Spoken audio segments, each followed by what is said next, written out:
years of it, but right as she brought me in, basically the creator pulled some stupid fucking shit, and it's just getting worse. Nice. That's terrible. Noise.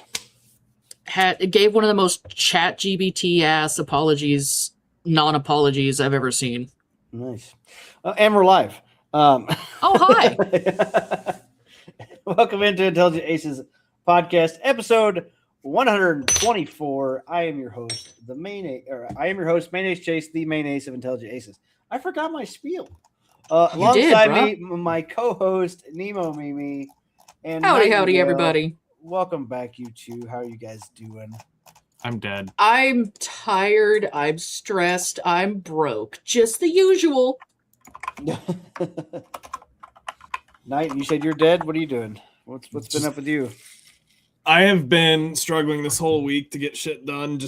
I think I've officially hit burnout. Oh, yeah. How many hours on Power video did you get? Oh, Pal World. It's not even Pal World, dude. It's the only thing right now that's keeping me awake. Like, I have been struggling with, I think, getting 2 to 3 hours of sleep the last week and a half has been kicking my nuts. And oh yeah, I can see that. It's just been to the point where it's like my brain is on zero and I'm on fumes, and it's just like I need a nap. That's where I'm at. So. Ugh, that's rough, man. Yeah, I hate when, like, I don't know. I eventually find a way to just pass out. Have you tried drugs? No. cocaine. Well, cocaine is not the drug you need if you want to sleep. That's not how that works. That's how you keep going. Yeah. Energizer Bunny. You know, weed or something would probably knock you out. I mean, for me, unless you get the weed here, my God, this shit puts me straight to a panic attack. I can't smoke it. For me, it is. I need a break, I think is what it is. I think you need a vacation, bro. Yes. So a friend of mine asked me this just a couple days ago and asked, when was the last time I took a vacation? 2019, the week I got sick. And you took a vacation. You didn't even take you just stayed home and recovered. So you didn't. No, it was a staycation. No, we went to the Redneck Riviera. And before we made it back, I started getting COVID. Or, well, before they called it COVID, because My God, my dude. So here, okay, this is what I wanted to talk about too. So I mentioned at the end of the podcast last week, I don't know if it was on stream or off stream. I was talking about I'm wanting to do another channel, an outdoor channel, because honestly, like I've been. Since 2019, I've pretty much been behind the screen as my off time. Like I work 12 hours a day, then I come home and sit and stare at a screen. Now, I'm not depressed about it or nothing, but like I just feel like I'm missing out on a lot of things that I could be doing. And so I think I'm going to try to start like an outdoor camping, outdoor cooking, off-roading style channel. As long as we have our lovely mascot, I'm all for it. Well, yeah, no, he's gonna be passionate up. But the reason I bring this up now too is like, I was like, dude, I want to go see more places, and if I can make it down that way, like, totally need to get you out of the house, like, you know, camping or something, just out in the woods, just out in nature, away from all of this digital mess that we just have to just deal with all the time, because that's become. Well, honestly, this is our social circle, right? We talk to each other through a screen. Like this is instead of like, you know, people used to go and socialize at a bar or whatever. Like now it's through Discord or through podcasts or whatever. Like this is how we socialize. This is and kind of lonely. It is kind of lonely. That was my thought on it. So my plan is to start doing this. So I've been looking at Jeeps. I've been looking at different build stuff. I think probably going to pull the trigger on buying a camera. I'm going to buy an action camera that I can do a lot of things with. Okay. Like a GoPro? Yeah, it's a 360 camera. Oh! Insta brand, Insta 360. And so the really cool thing about this camera is like, let me bring up the website because I thought it was really, it had some really cool. Is it the one that I see people like they give it to their dogs and then they run around? Well, I think they do that. I think GoPro also has like a 360 too. But either way, let me pull up there. Or that one old man in a bee suit. He lives rent free in my head. So this is their 8K camera, which I don't know if I need an 8K camera. I mean, I'm guessing it's probably better if you had one. Sure you do. But You need to see the individual spores on that shroom. 8K. So the way it technically, if I understand those cameras correctly, it's the 8K is because it's capturing the 360. Well, there's a 4K version as well. But There's okay, an 8K and a 4K. So that's why I'm saying like the X5 is a 8K. Welcome in, spawns in chat. Hi people. Hello. Hello, XML. How you doing? So anyway, but it's like $100 difference for the 8K over the 4K. So I can spend That's an not extra too bad $100 though. and get the 8K. Let me find. I had a little promo video deal here. Where's it at? Is it just this? But yeah, I think that's the one where folks will like put a little Okay, so bit here for it at the end and then give it to their dog and watch them run around in 3D or so here's 360. their AI. Like they got like a AI lighting thing. Enhancer Also, thingy. it makes the selfie stick invisible. yeah, because it's where it captures it from. Yeah. Yeah. And then I like it. I think that'd be pretty cool. So it's got this, and then like I said, you can if you're editing, to me, I was thinking like, oh, if I was using this like kayak fishing, like it could be recording me, and if I catch a fish in the edit, I can just like zoom and then watch the fish, like me catching the fish at the same time with one camera, not have to have like hold the camera in different spots or whatever. Yeah. So I thought that would be pretty cool. Yeah, see that invisible selfie sticks. Honestly, I'd be kind of down to see you do an outdoors channel just because I don't get to go outdoors much, mostly because mosquitoes think I'm delicious. Nom nom nom nom nom. Then I fucking swell up like a balloon. It's already happening. I hate summer. Please help me. No. Yeah, well, yeah, I will say Arkansas definitely does have the bugs. Where's it at? There's a spot here. This is actually a podcast? Yeah, we have Yeah, a it's a podcast podcast. every week where we talk about various different types of media, ranging from games to comic books, which I know jack shit about. But yeah, we have a podcast every week on Thursday. Mm-hmm. See, it does time lapse, which is cool. Ooh, that is nice. Yeah, those are neat. Time shift, that's pretty wild. I could see you getting into like a little drone, so that way you could do like Oh yeah. Well, that's the thing. If I was going to do like the jeeping outdoor stuff, I'd get a little drone. Bullet time. Look at this. Ooh, That's actually like pretty that. sick. That's pretty sick. Considering that that's kind of how they did it. Yeah. It was Oh yeah. Just he had like it was 50 cameras in a circle or whatever, and they would go off. It was framed around for I think 240 cameras or something like that. And the idea was it would take they were all perfectly timed so that you could get that real quick, and it would when you played the frames down in real time, it would look like it was the true slow motion. It was cool because nobody had done that at the time. Yeah, if you've got any kind of gaming news that you'd like us to possibly hear about, or maybe you want to share, go ahead and chat with us in the chat. We got all sorts of stuff to cover this week. Good and bad. I was trying to find. Wow, music. What the fuck? That was. I guess there was audio to that clip. So there was one. I thought it was on this webpage. So it was like a family riding horses down the beach, and the dad had the camera, but it would record the dad. It would also record the other three people. It was like four separate recordings at one time. From one camera. Ooh. It would focus on, and I was trying to find that. I thought it was super cool. But yeah, so it does a lot of cool things. Like I said, this auto stabilization stuff. new Insta. Okay, but anyway, there's a lot of cool like accessories you can get. Turns out these guys make a lot of cool freaking products. Not gonna lie, if anything, any type of video game news I've seen, it's been rough. Specifically, PlayStation side. Yeah, we're gonna get to the not PlayStation wrong about stuff that here shortly. I also brought up some Nintendo shit that's going on this week. We'll get into that later, but damn, it is not looking good. Fucking gaming side, man.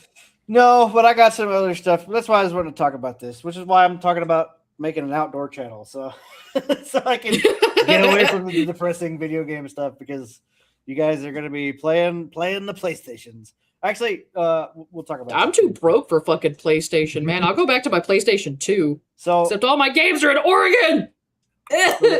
So they make a drone as well. They make little tiny cameras. They also make a webcam that has a motor on it. So it will actually follow you around. Yeah, it's like and then like it also has a mode where it's like, oh, do hand cam mode, where it'll just flip down and show your keyboard. Oh, it's got just like a auto modes. It's pretty sick. And like I said, you can get a starter kit for it's like $500.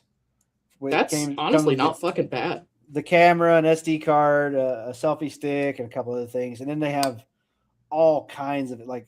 They got gimbals. They got all kinds of accessories. Shit. Who is? Just remember to not take your selfie stick to New York City. That shit illegal. Why was there a person walking around with a selfie stick though? Hello there. In one of the videos. Well, it's illegal, but it's not like it's something they actively patrol unless you're on the Statue of Liberty Island. The only reason I know that is because a lot of my so we went there for a class trip back in like 2015 or so, something like that. And wound up going over there, checking out the Statue of Liberty. Whole bunch of these girls from the Christian school pulled out their selfie sticks, and this fucking guard, I swear this was his life's mission. He fucking hauled ass over to that group, and he's like, stop! Straight up like fucking Skyrim guard level of halt in the name of the law, and he's like, those are illegal, give those to me now. You're like, no. I mean, it wasn't mine, so I was just sitting there watching the show. I'm like, I looked over at my friend Melody. I'm like, yo, you see this shit? She's like, yeah, I see this shit. I'm like, hide your selfie stick. She's like, but the drama, Nim. I'm like, Melody, do you want to have to buy another one? She's like, you're right. But yeah, no, they fought that shit for a while, brought over their moms and everything. It was honestly kind of magical to see. It would be a lot easier if they just go, you know what? You can't really do that. And if you put them up, it'll be great. Exactly. Instead, he just went like full Skyrim guard. Halt to the name of the law! Give me that shit! Ain't nobody got time for that. And the weirdest thing is, you would leave, you'd leave the island, and like all the stores around it are selling selfie sticks. It is the dumbest shit, I swear to God. That's fucking hilarious. Of course, it's also the same place that I watched Wendy from Toy Story try and like kidnap a dude's kid. Times Square was a magical place, man. Mm-hmm. I 10 out of 10 do not recommend. You could not pay me to go back to New York City, man. That place sucks. I don't mind the city. I mean, most of the time I just go, and whenever I've been, it's been to MSG, so. Enough MSG killer elephant. Turning to darkness. I will admit, though, the food there was pretty good, but we just kept getting stuck eating pizza, and after like 3 or 4 days of nothing but pizza, it was getting hard. It's getting really hard. Shit, that's pretty fucking cool. Turning to darkness. But while Maine is gone, I'm gonna babble a little bit about me and Flutter's obsession right now, which is watching this god-awful apology from Quell from Dandy's World. It is getting so bad, my guy. So, for the quick story of it, because I figure unless Flutter has regaled you about it, you don't know what the fuck I'm talking about. Quell is the creator of Dandy's World. She started creating this when she was 16. It's been a couple years now, and one of her close time, lifetime besties turned out to be a child like her, which is no bueno. Mhm. And instead of doing anything about it, she just kind of like let it sit for about 2 months. And anyone who was like, "Yo, he's being kind of creepy towards the kids in your server because you run a game on Roblox." And she was like, "Nuh-uh," until finally it was basically slapped with her in the face, like, "Yeah, no, he's being sussy. You need to do something." And then she was like, "Oh, but we've been friends for so long. You can't just cut off a good friend." I'm like, "Yes, you can. If you being sussy, you fucking you would chipper that shit." 100%. But instead of addressing any of the allegations, bitch went ahead and just decided, "I'm gonna play Overwatch for the next month until all of this hopefully dies down." And then when it didn't die down, her barely 3-page apology was, "Well, I did this when I was young and stupid. I'm sorry if you people got hurt. That's not really my issue. Get a therapist, and bye. I'll see you later. I'm going to keep working on updates." I'm like, "Pitch, this does this does not fly." Yeah. And Yeah, it's see, just getting worse. I've been kind of. I never touched Roblox. The only time I've ever seen anybody play Roblox was you. And honestly, I don't get the appeal. It looks bad. But I mean, you're not wrong, and a lot of them are bad, but I just kind of enjoy the brain rotting nature of it a lot of the times. And some of the games are actually pretty decent. Like, I personally am enjoying Toon Universe and Block Tales. They're pretty interesting in the grand scheme of things. I want this. I saw that just a few minutes ago. Oh my god. That's fantastic. I say even Roblox is destroying themselves. I mean, you're not wrong. Does it light up though? Yeah, with napalm. That is fucking most childish thing I've ever seen in my life. It's fantastic, and we all need one. It's the most thing I want. Can I change this out?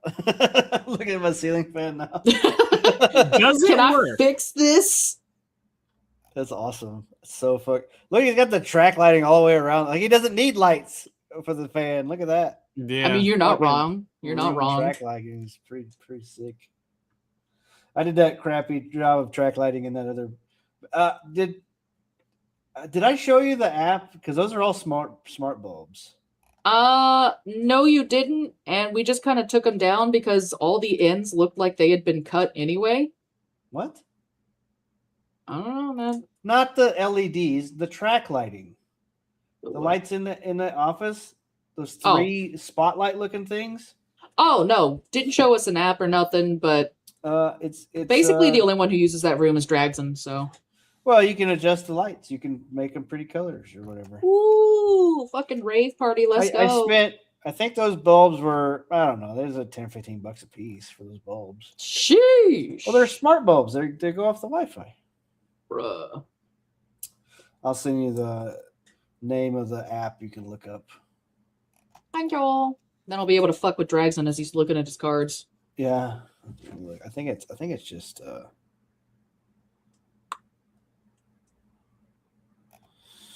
I don't even know what I did with the app. I hate the way these apps are done now. Yeah, there it is. Because they're all just like one colors. So, and it's like a blue app, and I've got like 10 blue apps.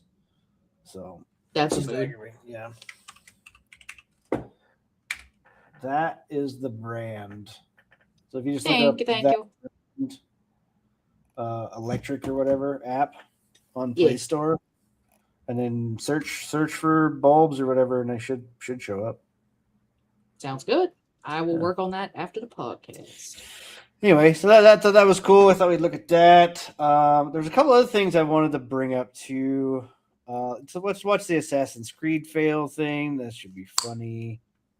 I was sent this from Mike earlier. He was like, "I think I'm just gonna stick with the original." I'm like, bro, but you can fly.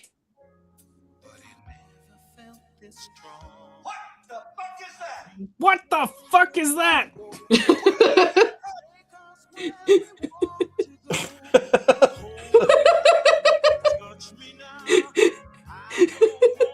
Do you swim up the ladder? Who needs to swim up the ladder when you could just swim above the fucking city?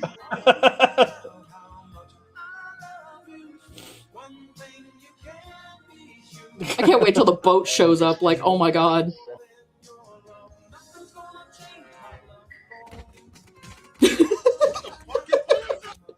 What the fuck was that?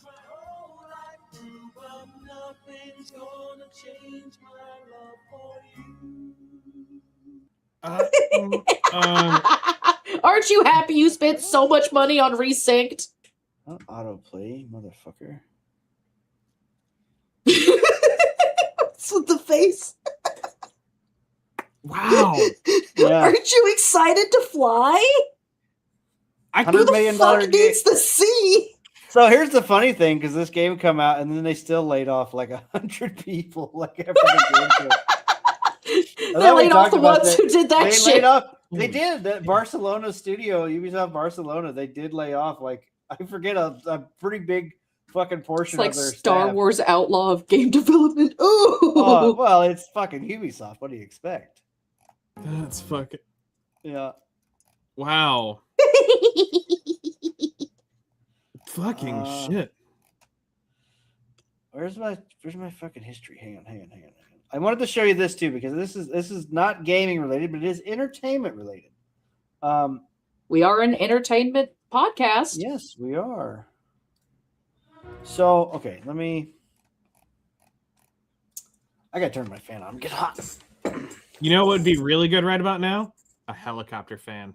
Pizza. It's true. It would be really good right now. Okay, so this is I saw this trailer today and I actually didn't know what to think about it, but now that I've rewatched it, it's not bad. So, this is Nerdrotic.com. We could watch a different trailer, one that seems to have a lot more better reception. Yeah, this one's good. Yes. so basically they're making the story of Stallone. And you gotta have faith in myself. In a video game? No, I said it's not a video Who game. you are. Oh, I like this My bad. girl, Sylvester. I got sidetracked already. Sylvester? That's right. His real name. It's got a nice ring to it. Sylvester Stallone. It's like Peter Parker. So this actor actually sounds really good. You don't got the looks to be a movie star. Not to mention, you talk like you got rocks in your mouth. Yeah, I know I don't look like Einstein, but I got a brain. The only way for me to get to show people is me to have to write a script for myself. Yeah, so do that. Write a script Do it. and give yourself the best part.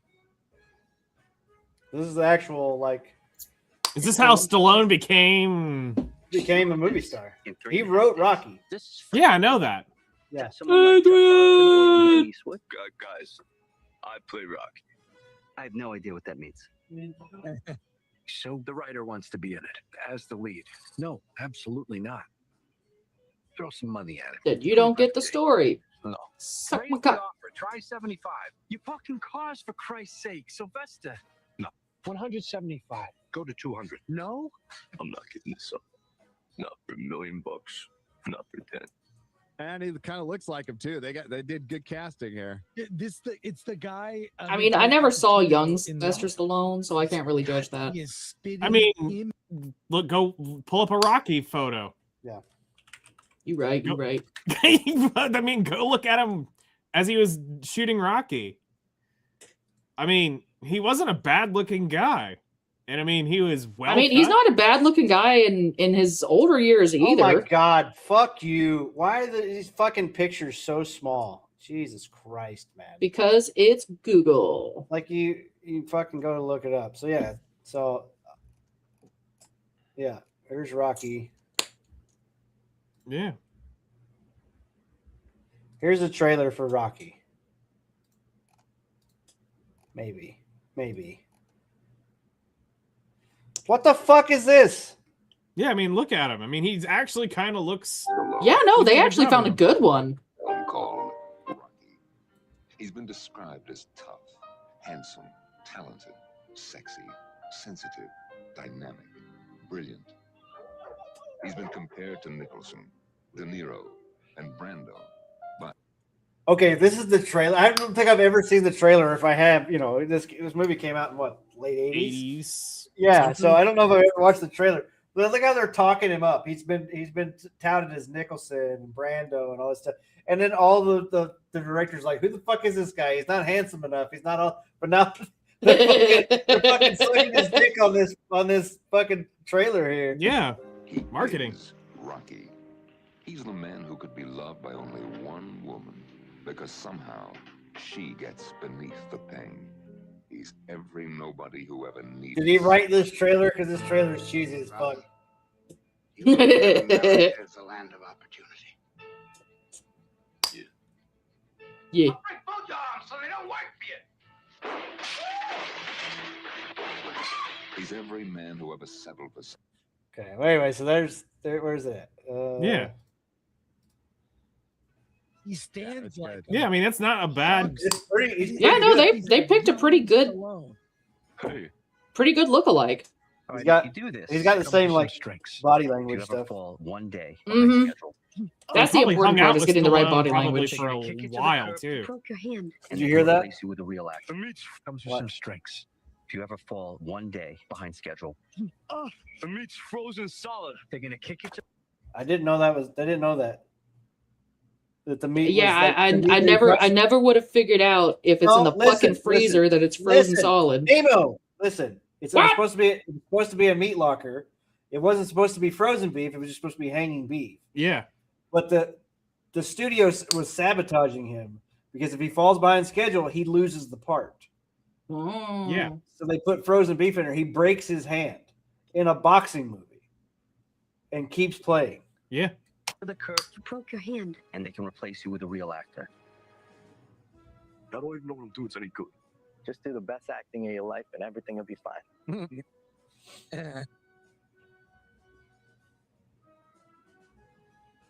How far behind schedule are they? They're not. This movie is about having a belief in yourself. It's about going the distance. I put my And that heart and scene's soul on the page. where they do that scene through the market not was willing to live up literally to what I wrote. bootlegged. And what's the point? So do you believe in me? Or not? Dude, I got Wow. I chills. thought you said you could box. I lied. Let go of the head. I'm an actor, goddammit. You always lie.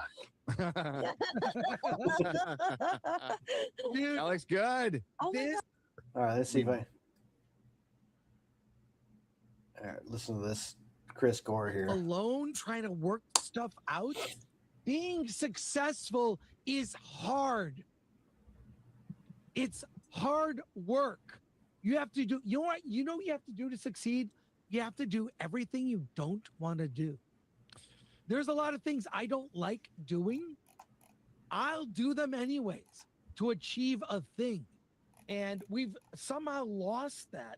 And that's what that movie, that's why I'm so angry or because I see so much of our youth now are completely lost. I can't hire anyone at Film Threat. We have about 30 writers from all over the world. They're all older. I can't hire anyone under 30 that is incompetent, lazy, or doesn't quiet quit. They all do it. They're not, that work ethic is gone now. And this generation, like I see what's happening in New York, I see what's happening where I live in LA, and bad shit is afoot and it's coming everywhere. I have real concerns. And the movies is only one component of that. So I'm fired up today, Gary. Sorry. So I wanted to touch on that too because that actually has a lot to do with the video game stuff, like, and what parts are getting laid off and why we're getting such crap movies and bad scripts is because they keep hiring people that just aren't qualified to do the thing and they keep hiring them because of their skin color or some stupid degree or just something that they hire out for, right? And I got a degree in underwater basket weaving. Right. Chickens. Right. That's what I'm saying. Like, and those are the people that get hired over somebody that might actually be qualified, or somebody that actually wants a shot, somebody that actually wants to work for it, and so anyway, I thought that was a really good like little excerpt from that video. Just like, you gotta, to succeed, you gotta do things you don't like to do, right? Mm-hmm. And it's hard work, and sometimes you got to do the hard work to get what you want. I just wanted to touch on that because I thought that was really pretty powerful. Marvel is a high example. If you've seen Disney Plus Marvel shows they made, it's shocking. Yeah, they're all bad for sure. They are all ass. And the problem with it is, the biggest problem now is that you have to watch those. You have to do homework on those shows. So you have to pay for a Disney Plus subscription to watch those shows, because those shows and those characters in those shows tie into their fucking movies that they're putting on the screen. So you have to do homework and that's the problem. To me, the biggest problem now is like Marvel Phase 1, while all those movies tied into each other, they also could stand on their own. Mm-hmm. By the time you get didn't have to watch each one. By the time you get to Phase 3, almost none of them stand on their own. And at Phase 4, it's completely out the window. And they're relying on the popularity of the previous ones with none of the characters. And that's a huge problem. And I think, well, I mean, I don't know if this was actually confirmed. Sorry to jump around too, but like we talk about modern movies and modern writing and stuff like this. Did you see that Supergirl maybe made $3 million or some shit like that? That's fucked up. Yeah. I mean, James Gunn hasn't put out shit in a while. No. Guardians was the only thing that I've ever seen him make that was actually worth a shit. I heard the Suicide Squad movie he made was good, but like I don't care. I care enough to watch it. And now that WB is bought out by Paramount, he's probably on his way out too. Which I mean, he was supposed to reboot the fucking universe, and he did a shit fucking job at it. He did like Creature Commando cartoon, a Superman movie, and then a Supergirl movie. He didn't use Batman. There's a Green Lantern TV show in the making, but there's no actual lanterns. It's like a detective show or some shit. So it just, all the decisions are just fucking stupid. And it just doesn't make any sense for a super, like you got Batman, you got Superman, you got Wonder Woman, like you've got popular enough characters, and let's make a Supergirl movie. No one fucking cared. You should have made I still can't get over their fucking popcorn bucket, man. That thing was rank. Oh yeah, dildo. Yeah, that wasn't a dildo, honey. That was a flashlight. Just foreskin popcorn bucket or whatever. Yeah. Oh, it wasn't a popcorn. It was a cup. So anyway, what else did I have up here? Supergirl is prime definition of how James Gunn never changes. Yeah. Whoa. Bro, that's how you read to me. I click on this to open it in a new tab, and it's not the article. It just wants to open. Just out of curiosity, did any of you see the Blue Angel thing yesterday? No. Where the F-18 came over the beach at probably 100 feet over them? Oh, that happened a while back, yeah. And no, that was just this week. Yeah. Like, I thought it was yesterday or the day before, because that wasn't Blue Angels. It wasn't F-18s. It was helicopter pilots that fly over, and they fired all the pilots. And then Hegseth got in and said no. Oh, yeah? Did Hegseth revoke it? Yeah. But they did the same thing. They immediately suspended the F-18 pilot for the Blue Angels because she broke off and came out over the beach, went kind of sideways, and just scorched right across the beach, blowing the tents over. It's awesome. I'm trying to find the video again. I mean, and they're saying, and he said, keep it going, Patriots. And he says the flyovers are going to continue until patriotism rises. Nice. I'll see if I can see if it's, maybe I got it still on my phone. It just happened to be scrolling around and I saw this and I was like, holy shit. I'm like, maybe I need to go sit on a beach to hear the sounds of freedom like that. It's been so long since I've been to an air show even. Yeah, well, I went right before I came back up to North Dakota, like last September or whatever. It was end of August, and I got sunburnt so bad. I put sunscreen on, but like not enough on my face, and I'm just staring at the fucking sky as jets fly over. But yeah, I mean, this thing was they're just sitting out there chilling on a beach, and then all of a sudden you see one go out, one comes scorching across the water way out off the horizon, and the second one turns sideways and just rips right over the corner of all of them. Yeah. It was awesome. I'm just hoping to see if I can find it again.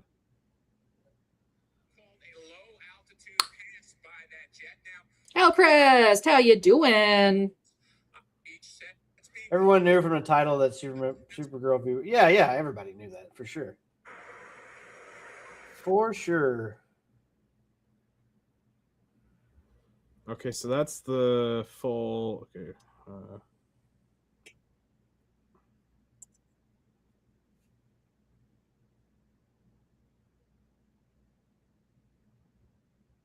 Damn, where is it? I made a pot holder. It looks like a bell.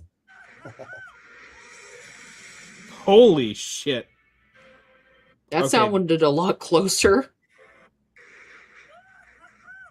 Oh yeah, no, this is it. This is it. Somebody's got some sick video of it. This is an F-22 Raptor. Yeah, this is the video or a video of it. But look how fucking low this is. This is lower than air shows. That's what blows me away on this. Bring it up, man. Bring it up, please. I did, didn't I? No. I think I clicked the wrong button. I switched the tab. I just didn't. Look at this.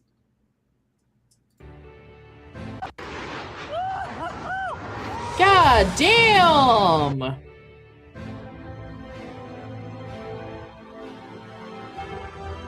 That's fucking sick. That is a cool fucking shot, yeah. That is, man. Holy shit. What camera is that, bro? Holy crap. DSLR. The fucking reflections and stuff. Holy cow. Yeah, and that's just the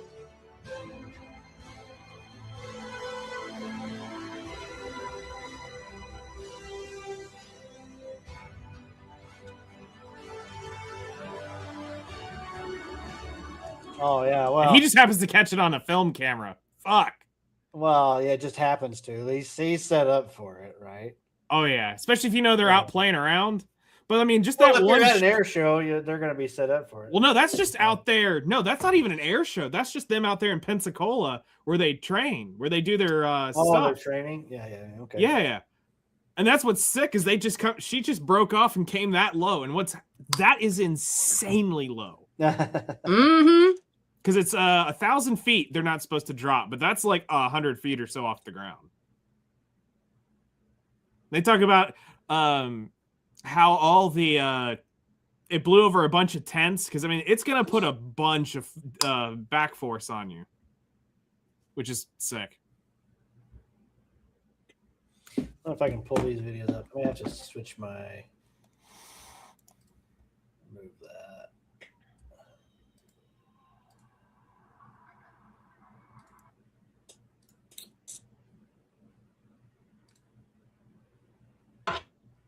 Oh, that's lopsided. I thought I was doing good. Oh no. That's not what I wanted to do. Ah, my fingers. I gotta go find my scissors. Hang on. Ugh, keep clicking the wrong buttons. That's my job.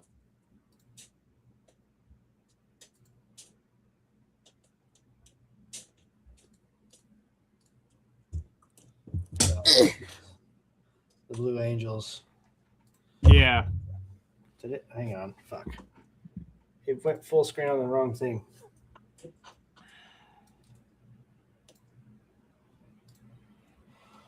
Them doing their formation stuff. God, that shit is so cool. Yeah. And then the F-22, which I guess the sound doesn't come through. It does. You just didn't have it on. Okay, I have it on now. The F-22 is actually more impressive on the sound because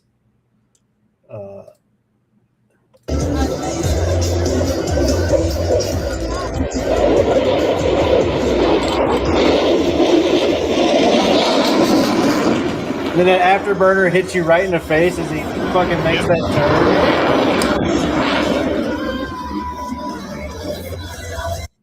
Yeah. Yeah, that was super. That Fucking F-22, beautiful. That F-22 is a fucking monster, bro. It was like I said, he's just flying along and then just basically fucking banks, stops in midair and fucking takes off. I think he said that I forget how much, like, how many thousands of pounds of thrust that thing had, like over the F-18, like it was almost triple the fucking engine over like the F-18, what it replaced basically. Yeah. And that, you know, all those Blue Angels are all F-18 Hornets. Yeah. So, because they were originally A4, they were A4s prior to that. Yeah. And then they super Hornets or whatever. Yeah. F-18 Super Hornet, I think, was the last ones. Yeah. And then you seen the F-35 that they had at the fucking White House thing, the VTOL one. Mm-hmm. Yeah. I didn't think F-35s were VTOL. That was crazy, bro. Yeah, no, those have been around. They're just I knew like the Harrier jet was VTOL, right? That was you know, done years ago, but I didn't know they had the F-35 had a VTOL variant or whatever. Yep. And then that big thing, which everybody's like, oh, the cockpit's open. That's just the hood opens when it goes into VTOL mode and it's hovering, so air can come down through and propel it, you know, keep it floating. Yeah. Basically. Yeah. Yeah, the F-35 is disgusting.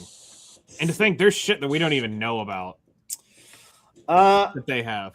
Yeah, I mean, well, you know, when I lived in Missouri, Whitman Air Base is in Missouri. That's where the B-52 bomber is, right? Yep. That's where they store the nuke carrier, basically. Yeah. Was in Missouri, right? And I would see it on the regular as a kid, like doing test flights and stuff, because, you know, so it's pretty nuts. And then in Arkansas, not too far from, I don't think you can see them from Russellville, but not too far from Russellville, they fly AC-130s because Jackson Air Base test fly all the AC-130s. It won't be nothing to see driving up and down 40. Won't be nothing to see 2 or 3 of them in a row just fly over. And then you see the shadow come across the fucking interstate because they're pretty low, you know, like within 10,000 feet or something. Like they're not, you know, they're not way up and not 30 something thousand feet. They're pretty low. That's pretty sick though. All right, I don't really want to talk about PlayStation just yet. Want to shit on Nintendo? No, let's look at this leaflet thing real quick too. While we were talking about earlier. Oh yeah. Because I don't know if you watched this video or not. I didn't watch this one. I watched the one that they posted on their Twitter. Right. So this one just got posted. But I thought you would enjoy this one too. So here you go. Oh, good Lord. Everybody, leaflet here. People were asking if I can make monster characters with this. As you can see, you can make all sorts of really crazy stuff with this thing. So yeah. Anyway, this is going to be the tutorial video for how to make, how to do the whole thing. The program is now out. If you were wondering, if you saw the last video, which explains the creation aspect, go ahead and skip that part and go to the end, which explains the client. Anyway, I'll see you guys on the other side. All right, so we're gonna jump back and forth. Was that a motherfucking bee? Where? It was the thing you were just at. It wasn't a bee. I was bamboozled. We've got the Marine campaign. Well, she's just got a fairy. Which will play the nice smile. solve the problem. This is the setting up It stuff. does accept these formats, so you can have WebM is the preferred format because WebM So it's got is some the jump lightest. cuts, but it's supposed to be a PNG. But it it's also still... accepts GIFs. Don't recommend that. And I don't recommend MP4s either because there's no transparent, there's no alpha layer. Basically, you're gonna have like a big blocky background if you do that. PNGs are still pretty useful. I use them a lot for still things. So, like for instance, with the transmute wall.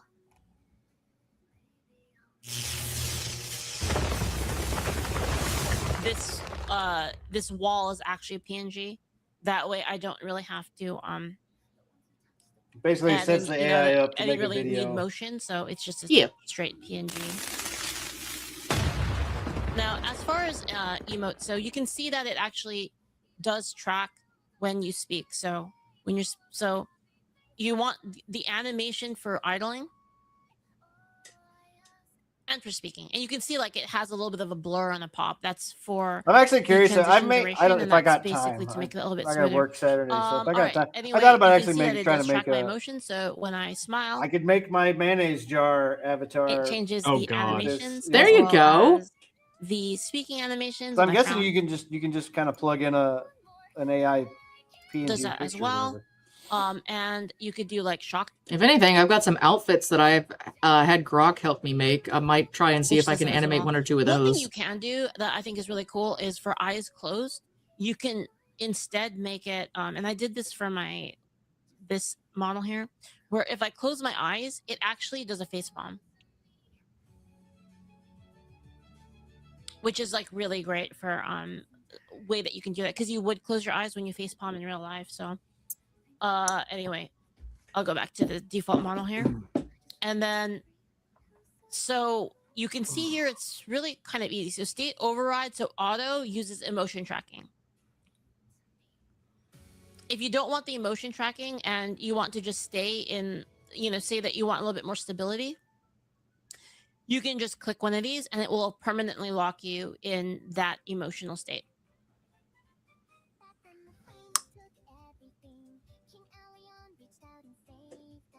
So now it's just permanently there. It doesn't matter what my emotions are. It will always stick to that. So now in terms of the emotes are pretty self-explanatory. They're all going to be here and you just click on them if you want to use them. So there are multiple types of emote. So a type 1 emote, it just plays the emote. And any associated sounds with it, it'll just play. And that's it. You click it once and it plays. Also try not to spam these because it sometimes can bug out, but I would just wait for the whole animation to finish. Now type 2 emotes, this one's that say type 2, they are a toggle. Usually like you press it and it does a thing, and then when you press it, it resets. It resets back to the original state. So I use these a lot for AFKs. So let's use like this one right here.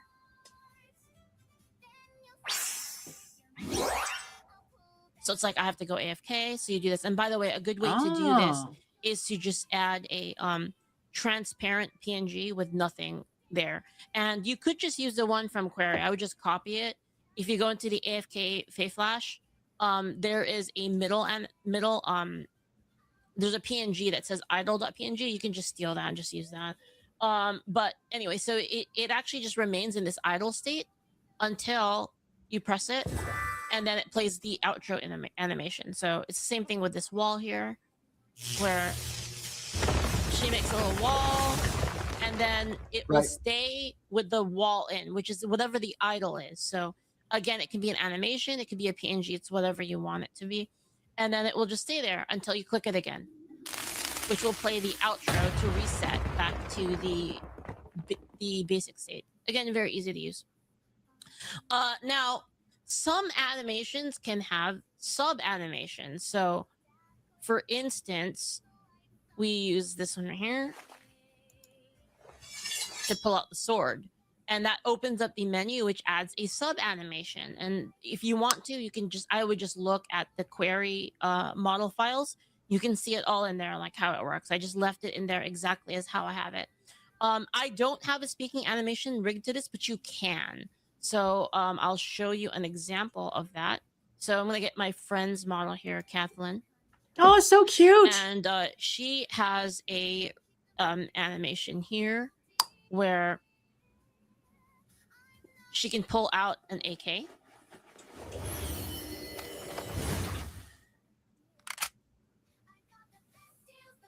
And you can see that her AK has its own speaking animation. So you can have a speaking animation with these second sets here. And you can see you can just click the sub animations.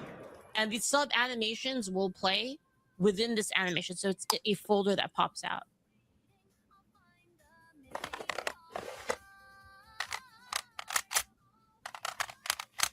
It's not bad. That's not a bad reload for an AK. You know. I pressed it too fast. So if that's what happens, it's because you pressed it too fast. You basically I messed around with like some button locking, but I just didn't like how it worked, so I removed it for now. Now if you want to go back and put like your weapon away, you just hit the button again up here, and it will pull this menu back up, and then you will return back to the original state. And you can see how you can use this to do a lot of really cool things. So going back to query, the reason why I'm going back to query is I want to show you that you can have an So anyway, I wanted to watch just a little bit of that just to see, because I'd watched bits and pieces, but yeah. So she basically made this program. It's for free.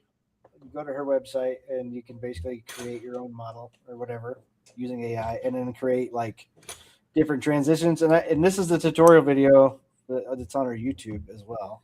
That's wild. To do all this stuff. So I wanted to see, like, there was the musket thing where she summons that musket or whatever.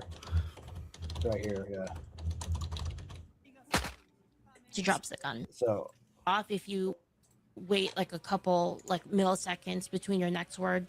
Anyway, so I did that, and then some other things I did was a little bit of smoothing for the emotions. So there's a little bit of changes there when going between emotions and stuff like that. Another thing I added was I added randomization. So now you can have multiple lead-in emotes and multiple outro emotes, so that you can run a random emote system where, say you wanted to, here in this case, I'll transmute my gun.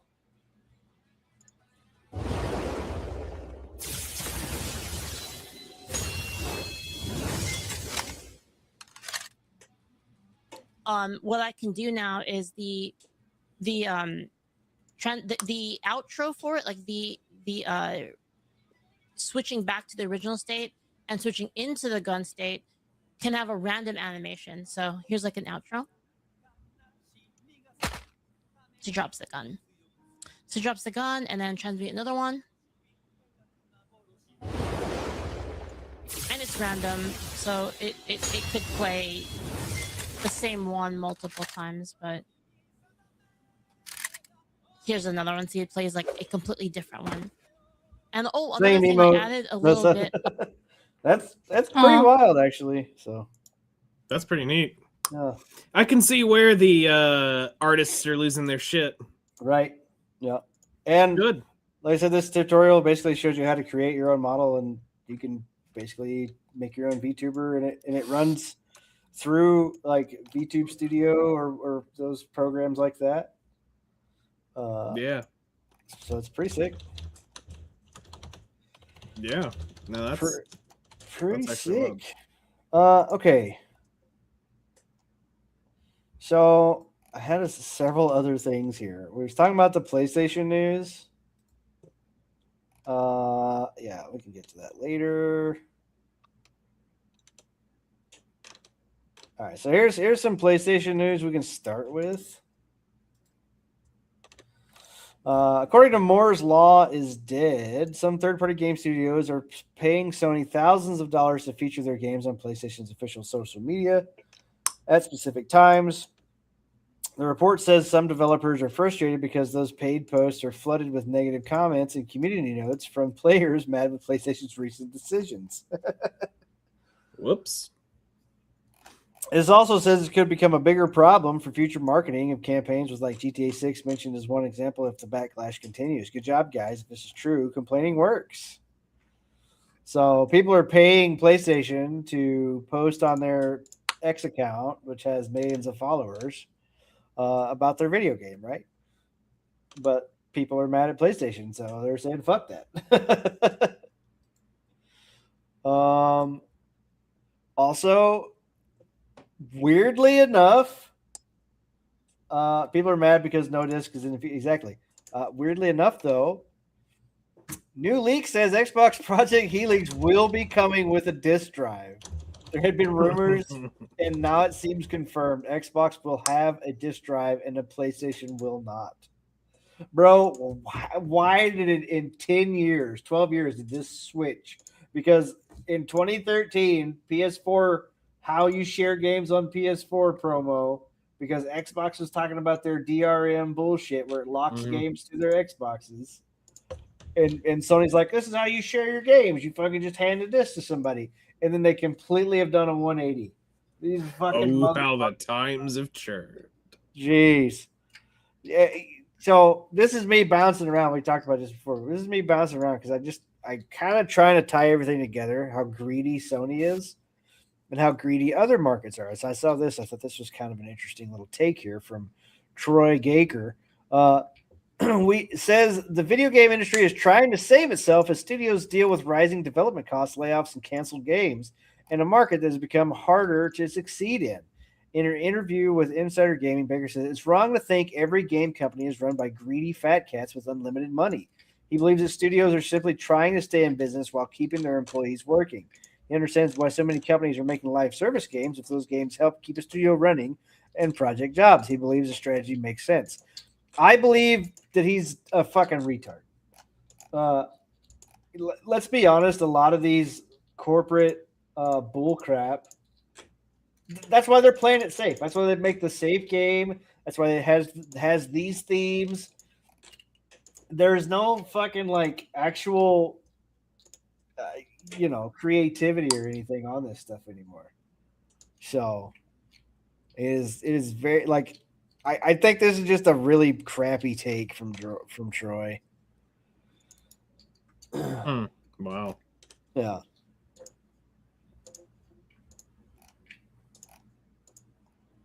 Nemo, what are you clicking on? Whatever game she's playing. I'm not actually playing a game. I'm doing the whole adventure thingy. I'm testing things. I just hear all the clicking. No, you hear nothing. I can hear it. I can. No. Yep. Totally can. Your shit. Okay. Well, okay. This is pretty rich right here. GameStop CEO Ryan Cohen says Sony's decision to end physical PlayStation game discs won't have a meaningful impact on the company. The company That's a fucking lie. Where you sell used games. What the fuck? In a Bloomberg interview, Cohen dismissed concerns about the chain, saying it doesn't matter at all. Software mattered in the past. Software today makes up less than 12% of the business, and collectibles make up over half the business. So it's totally irrelevant. Yeah, okay. So GameStop is just figurine stop now. Like they might as well just say comic stop or whatever. What can I hear? Oh, she's clicking around. You know what? We should go back to the nothing because they can make them using M.2 technology. Yes, GameStop. Why? Yeah, actually, that was a thing. We have an article here somewhere. I don't know, right? Did I close it? I think I just closed it. No, shit. Hang on.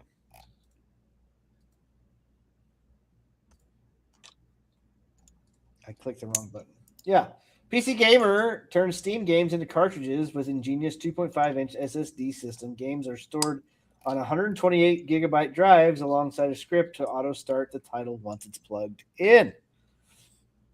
And these actually look pretty cool. And I'm guessing it's just a little dock here that plugs into like a USB-C port or whatever. Why haven't GameStop been? Well, it's because they're not a GameStop. That's why they made so much money off of when people shorted their stock. They made a shit ton of money off of that. And then they fucking invested that in NFTs. like they are actually brain dead. But then there was a thing that come out a few months ago where the GameStop CEO, that guy right there, is trying to buy eBay. And like he even put like part of his like he had a bunch of like fucking original Super Mario Brother cartridges, like some collector's game shit. He put them on eBay. He was like as like a spoof to raise funds to buy eBay. So he's actually selling like his part of his collection or whatever. So that was pretty cool. These look sick though. I really, these are really cool. Get a couple of used 2.5 SSDs for cheap, so I decided to make a game cartridge system. Redditor says, casually informs PCMR Massives, the post embedded above games are actually on those SSDs with a script to auto navigate Steam to the games page. Auto starting the game right away is also possible. Further comments from the original poster explain that all the drives bought for this project were 125 or 228 gigabyte in capacity, around $8 a piece. That's not bad for the current RAM and NAND crunch, but it keeps these files off your built-in primary storage. As many readers will know, PC game libraries can easily grow to a hog and hog a lot of storage. That's true. So these are actually really cool. This is actually a really pretty ingenious thing. Like, you know, you can just build this, print out a deal, 3D print a little console thing that you can plug your shit into. Yeah, that's crazy. Yeah. Pretty sick, you know. I don't know what the updates like. So there are several games that you can just permanently, like, you don't have to have any online things. But then there's a lot of games now that want to have some kind of online updatable thing to play them. But I think Cyberpunk, of all the things like CD Projekt Red games, when you buy them, like you can just install them in a thumb drive and keep them offline and just keep and play them whenever. Like you don't have to have internet access to play them. They don't need some kind of DRM crap to boot them or whatever. So of all the things that I don't care about CD Projekt Red doing, like that's actually still pretty cool. When you buy their games, you actually own their games. What else was this PlayStation news here? I closed the other one. Hang on. Let me open it back up. How dare you? Sony faces antitrust lawsuit from Mexican lawmakers over its decision to end production of physical games. I don't think it's just Mexico too. I think there's other like a giant class action lawsuit. I don't understand how more folks aren't pissed about this. I mean, come on. That's what I'm saying. There are more. This is a huge deal. Sony is saying it's not a huge deal. It's a huge deal. So they are literally the dog in the room on fire meme right now. This is fine. Yeah. Well, they're just pretending for sure. Lawmakers in Mexico are set to file an antitrust complaint against Sony due to the company's controversial decisions to stop printing physical games. What the hell? Starting in 2028, as reported by Level Up, Mexico's federal representation, Iris Reyes and Senator Luis Donald, will submit a complaint in the country's National Antitrust Commission requesting a formal investigation into Sony for alleged anti-competitive practices in the games industry. More specifically, they argue that this could create a relative monopolistic practice at odds with Mexican's federal economic competition law by driving up costs, cutting the competition, and destroying the games market infrastructure. So this is a weird one too, because like technically the Sony PlayStation Store only works on Sony PlayStation products, which totally makes sense. And you had the option to go buy an Xbox or go buy a PC, and you still do. I think what they're trying to limit you to now is very weird. There's also the Crunchyroll news. Did you see this? I have. They're currently emptying out their old store right now. Everything's on sale. No, it's not just that. This here. Sony-owned Crunchyroll is now kneecapping physical anime sales, and there's also saying that I don't know where this is at, but you have to pay for a premium Crunchyroll subscription to access the store. What? I did hear a little bit about that. Yeah. If you watch anime regularly, you're certainly aware of Crunchyroll, a subscription streaming service owned by Sony that delivers many new and classic anime series to audiences across the globe. It's the biggest name in that space, regularly beating out Netflix and Amazon's for rights to stream the medium's biggest hits. It's also got an online store where you can buy your favorite anime on physical media, which many devoted fans do, since streaming rights to shows can and do frequently expire. Right. However, in a move that has familiar echoes to Sony's decision to end production of PlayStation game discs, the Crunchyroll store is now being severely scaled back, and fans of anime on disc are very unhappy. Yep. And I don't. So this is very much like Sony buying Funimation and buying Crunchyroll and then merging the two was such a fucking dumb. And then letting Crunchyroll stay, like its operators were like the same dipshits in the West, so they made the dumbest fucking decisions about things. I don't understand it. To me, Sony is on fire and fucking sinking fast. They really are. And they're just like, yeah, it's fine. It's fine. The water that we're sinking into will put out the fires. That is their fucking theory right now. Scroll down a little bit for me, my friend. I'm actually interested. I don't care. I want to read it. Well, read it on your own time. Bitch.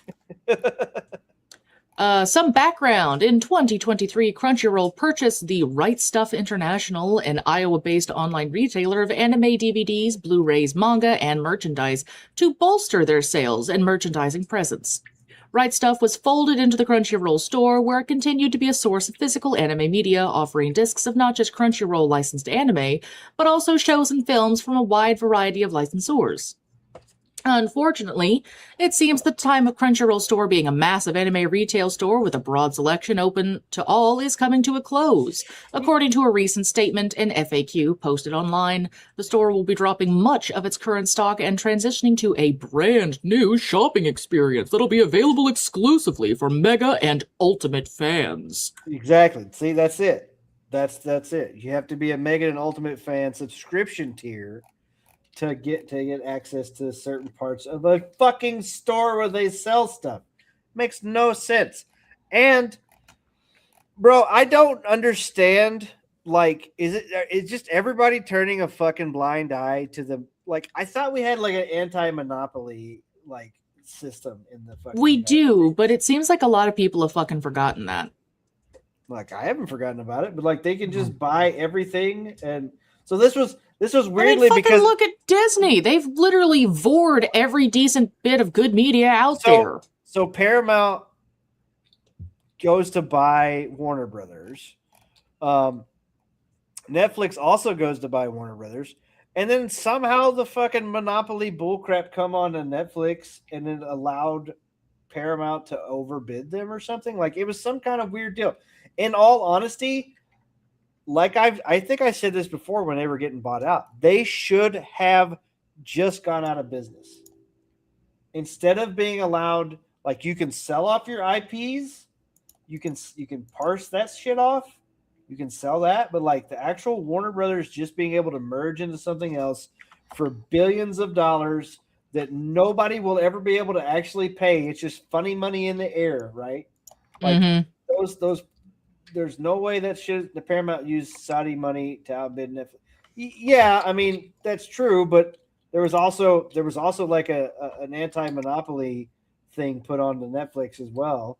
Like, there was some government fucking strings pulled, and yeah, it's crap. Let's not be honest. Like, any of the buyout was crap. Even if Netflix bought them out, they would have been fucking awful too, because Netflix makes fucking awful shit as well.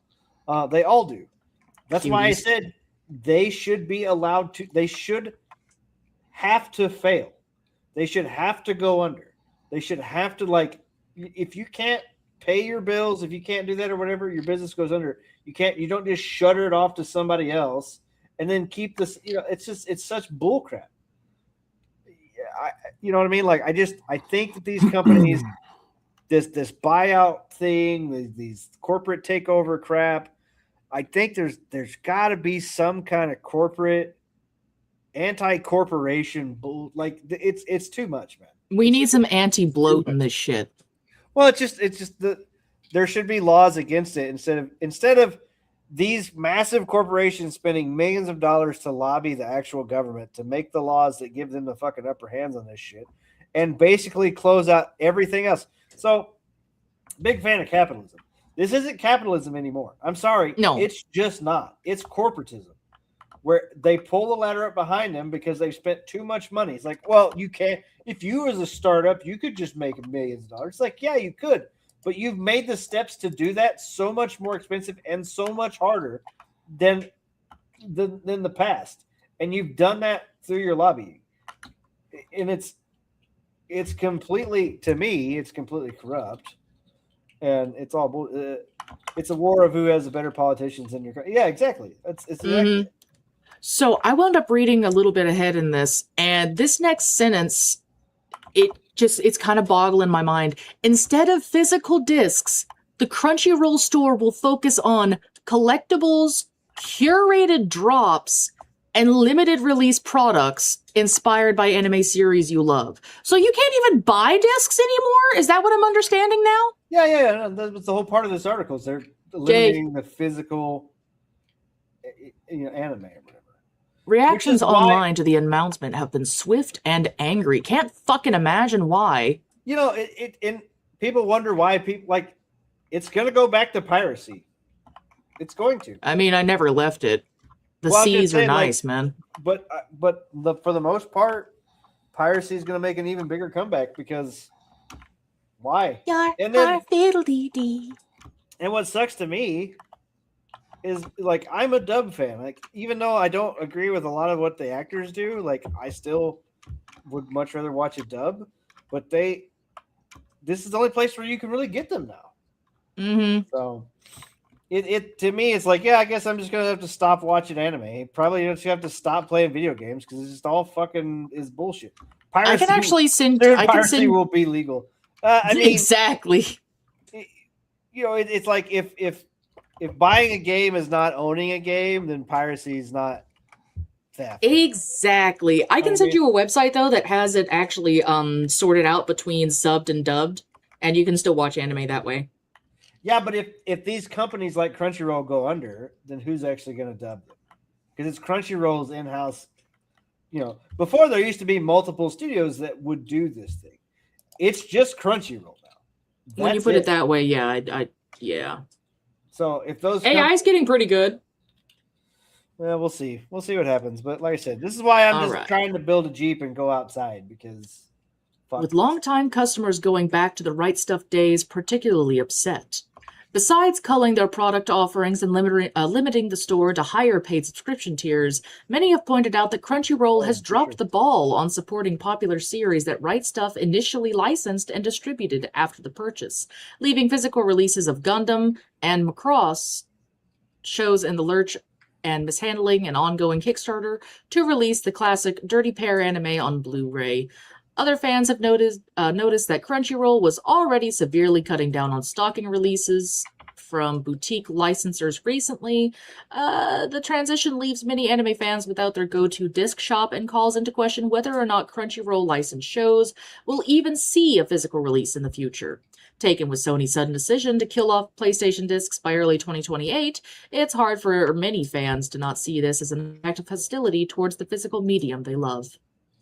Yeah, I don't know. Like I said, I don't know. Sony's going to go back to making fucking toasters before too much longer. It just doesn't. I mean, their CEO's already selling off most of his stock. I know we talked about that last week. And it wasn't just the CEO either. Apparently, there was several other board members. I'm so not surprised. A significant amount of their stocks. So yeah, this is anyway. It's fucking depressing, guys. It's really depressing. Stress, depressed, lemon zest. Yeah, that's definitely dumb. I want lemon bars. So I don't know if you guys read this. Some marathon players were organizing a community event called the Marathon Revival Week, which takes place the 21st to the 28th of July. The idea is simple. Invite a friend and try the game. Oh, thank you. You're welcome. To help new players get started, leave a review. If you've enjoyed the game, the community hopes all small actions will help bring more players to Marathon. This isn't because the game is dead. They see it as a community-driven effort to grow the player base and give the game a boost. Don't laugh. Marathon Revival Week. What is that? July 21st through July 28th. Yep. This is not because the game is dead. It's to boost our current numbers and thrive. Bungie created something truly special, and we all know it. One more runner challenge. Invite one friend. Only one! Not several, and not your entire game group. One is more realistic and definitely impactful if you show them the ropes. Buy them the game if you have to. I've done this twice. Tell them they can refund it if they hate it. Know a streamer? Ask them to help. People follow streamers/influencers. It may only take one to truly make the difference. Nope. Shift the culture for a week. Use Prox Chat to be friendly and help newcomers. Hop into an LFG Discord and help guide folks. No rook killing unless they shoot at you. Take someone on their first complier or cryo run. Post contents and clips with a unified hashtag. Maybe a hashtag Marathon Week, Revival Week, or hashtag... I'm fucking butchering my words. Marathon lives. Review elevation. Pump the already positive reviews higher. Haven't left a review? This bullet point is for you. I hope you guys enjoyed my dramatic retelling of that cringe-ass post. We will be returning to Marathon Talk next Thursday when this community event is happening. Let's get a base.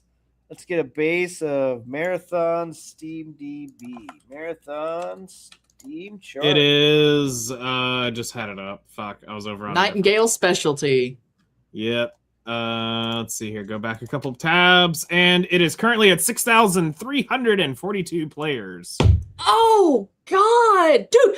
Fucking Toon Universe stays at about around 4.7K. It's a fucking Roblox game. Come on, man.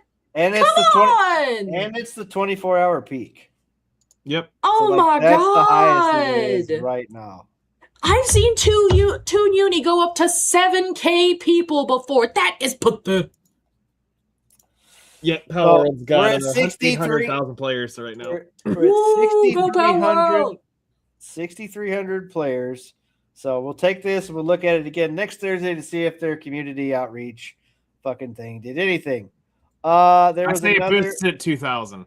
There was another thing about Marathon. I don't know where it went. It was Marathons. Bungie's going to the alleyway. Even our graders is dead now. Bungie just casually offering blowjobs in the alleyway. Please give us a good review, please. Yeah. I mean, I'll take the BJ. Doesn't mean I'm going to get the give a good review.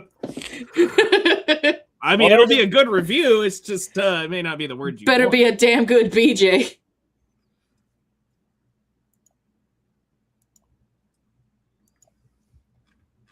I was trying to see. There was something about. Tell me the gist of it. I'll try and Google that shit. Well, it was another Pirate Nation tweet about the marathon. Basically the announcement for Marathon's Season 3 PvE mode, but I don't know where it went. It doesn't really matter. But yeah, Season 3 is going to have a PvE mode, but like I don't even know if there's going to be anybody there to do the PvE mode. You know what I mean? Like we're at 6,300 now. Like Season 3 rolls around in September. Make the BJ good, goddamn it. We got 2 more months before Season 3 hits. Like I don't know if they can fucking even keep 2,000 players by September. I really don't think they will be able to. It would honestly, Bungie, if you're listening, and I know you're not because you couldn't be paid to listen. Even though I have a problem playing Destiny 2, just go back to fixing Destiny 2. You will make so many people happy. You will bring in so many more players. Let Marathon die. It's already dead. You are literally watching an ODing corpse right now. Just let it die and go back to Destiny where people actually want you.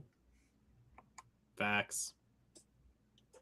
I might not be a Destiny fan, but I still know where the fuck your money's going. Follow the money. Can't be that fucking hard. You'd be shocked. I know, I'm watching Bungie flail, and they've got, like, literally a golden goose sitting there staring at them like, bitch, really?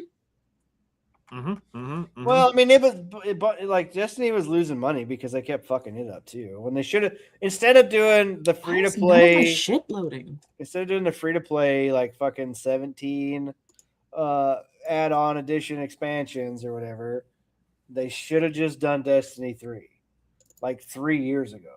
Oh yeah. Well, it's gonna be up to Nightingale to find things because none of my shit's wanting to load right now. I can't even open up Twitter right now. Oh. Can you open Twitter right now? Yeah, I'm on it. Yeah. I've been looking at it, trying to find shit. Because I am currently unable to access Twitter.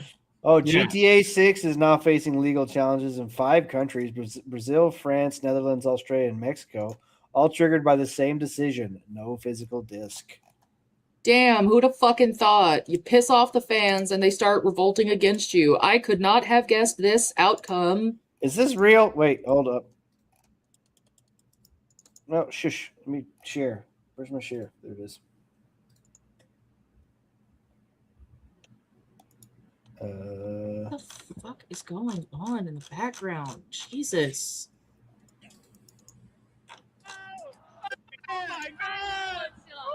This is BattleBot's next gen. This is Real Steel. Let's go! The Wolverine movie. Hugh Jackman movie.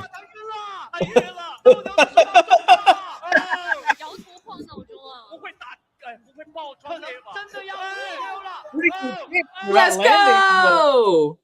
Oh, I lost his head. Oh no! Head just dangling. Rock'em sock'em.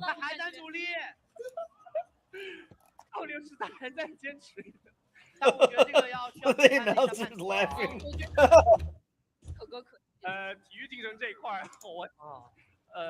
Now he's fucking dancing? What the fuck was that? That's like a fucking Fortnite dance coming out of nowhere. Oh, the getting up is so creepy, bro. Oh, look, he's celebrating.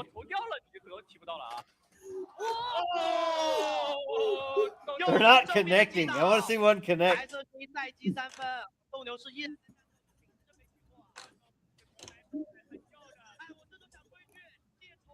These kicks are really good, though. Oh shit! Looking up, I finally got Twitter to load. RPCS3 has reached a huge milestone. 75% of all PlayStation 3 games are now playable on PC. Nice. Uh-oh. Oh no! Oh no! Oh, lost his head completely now. It's dead. Sorry, I got too distracted by that. You're good. You're good. It's too good. Too good. All right, I wanted to watch this War Dog things with you guys because this, to me, makes me feel like this studio is going in the right direction of what I'd want a studio to go toward. So this came out today. Share tab. Change screen. Black robot had a seizure and died. Yeah, no, it fucking needed an update and had to power down. It was sending out the notifications 3 hours before the match started. They just didn't actually restart it. You know how it goes. Like your cell phone. We've been showing you bombastic all-out warfare and tactical team play in every video we've made so far. This time, though, we thought we'd change up the pace. Today, we'll be showing you the world of War Dogs, the trade-offs we made to realize it, and the priorities we chose to reach the performance goals that we set for ourselves. Not at the end of development, but from the very beginning, to make War Dogs an Unreal Engine 5 FPS ready. When we started making War Dogs, there was this pressure from like the investors and publishers to make the game like look really unique and something people haven't seen before. They want you to appeal to the mass market and audiences that don't really exist. And we kind of knew like deep down that War Dogs, it didn't need that kind of crutch to just appeal to FPS players. Like, if I'm really honest about it, I think developers often have this kind of like ego about creating something totally unique. And very early on, we're able to acknowledge like this is just our ego wanting to do something different, and the publisher wanting to kind of carve out its own unique space. But really, does anyone even want that? It's just not that. That's not what the game is. And as much as I want to just sell VR and tell you how the world's great, it's like the reality is it's not an art piece, it's a video game. That doesn't mean we wanted this like generic Russian setting either. We've seen that loads before, but we did want somewhere that was like Eastern European in tone, so it felt familiar to players and grounded, but it had its own flavor, architecture, terrain, and culture. At the same time, the world of War Dogs needed to support our core narrative of 3 rival PMC factions fighting for cash, influence, and control over a strategically important region. The more we researched and gathered reference images, the more one country just kept standing out. Georgia, interesting. I've never really seen this. The geography, the location, how it was tied into the story and everything else. It looks like a fucking blown out video game town. You can try like and this get is a feel IRL for a place through Oh, good lord. through Google Maps. But what we found, especially in Georgia, outside of these main cities, is that there's almost nothing. And I think at that point, Joe was like, "Yeah, let's go Georgia." We really wanted to make like this serious video about all this incredible research and all this reference material we went and gathered, and that really did happen. But if I'm honest, the amount of shit that went wrong on this trip was just ridiculous. It's like a pack of wild dogs. Very angry. It's called War Dogs. All right. He was like, no focus. Who said no photo? The guy in the massive truck. It was a really weird trip. Bears. Definitely one to remember. I'm not driving and I'm fucking stressed. But I did get food poisoning and I fucking hated it. Yeah, I thought Georgia was colder.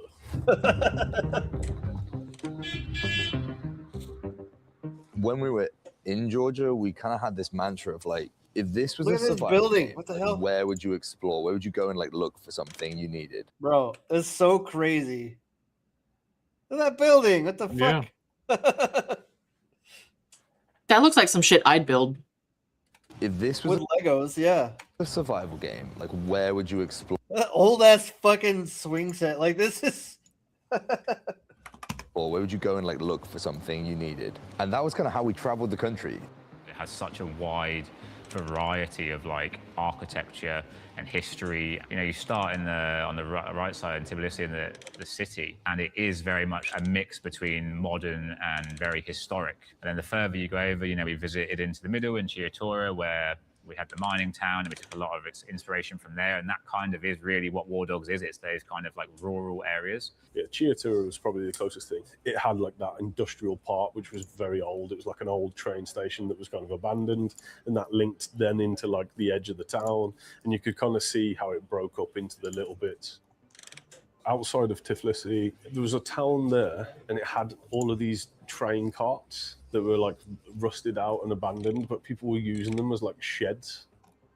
But that kind of inspired some of the areas that we have now, and especially the flats that are in the game. Churches as well. You could see a church every couple of miles. All these places we visited that you can see in the game, like the swimming pool and the factories and the houses, that's what really makes our fictional region of culture so grounded and believable. But none of that research, none of the art, none of the visuals matter in FPS if it feels like you're playing a PowerPoint presentation. all right, here we go.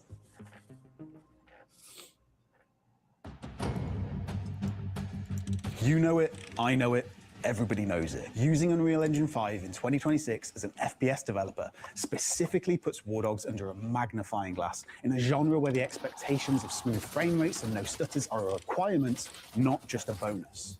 For context, everyone at Bulkhead is a gamer. We check our applicants' Steam hours during our interview process and openly reject applicants for not being a culture fit. We understand as much as you do how important a solid frame rate is to good game feel. The only reason we move forward our release date is because we hit our minimum targets. They're hiring? But the developers may treat 60 FPS as I hit spacebar to pause. I had the wrong fucking thing clicked. Okay.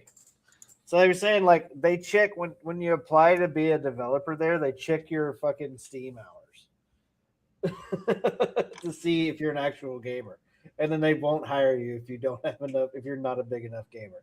That's how people should be fucking hired. Let's be honest. A gold standard, whilst for us at Bulkhead, it's the foundation for what's acceptable.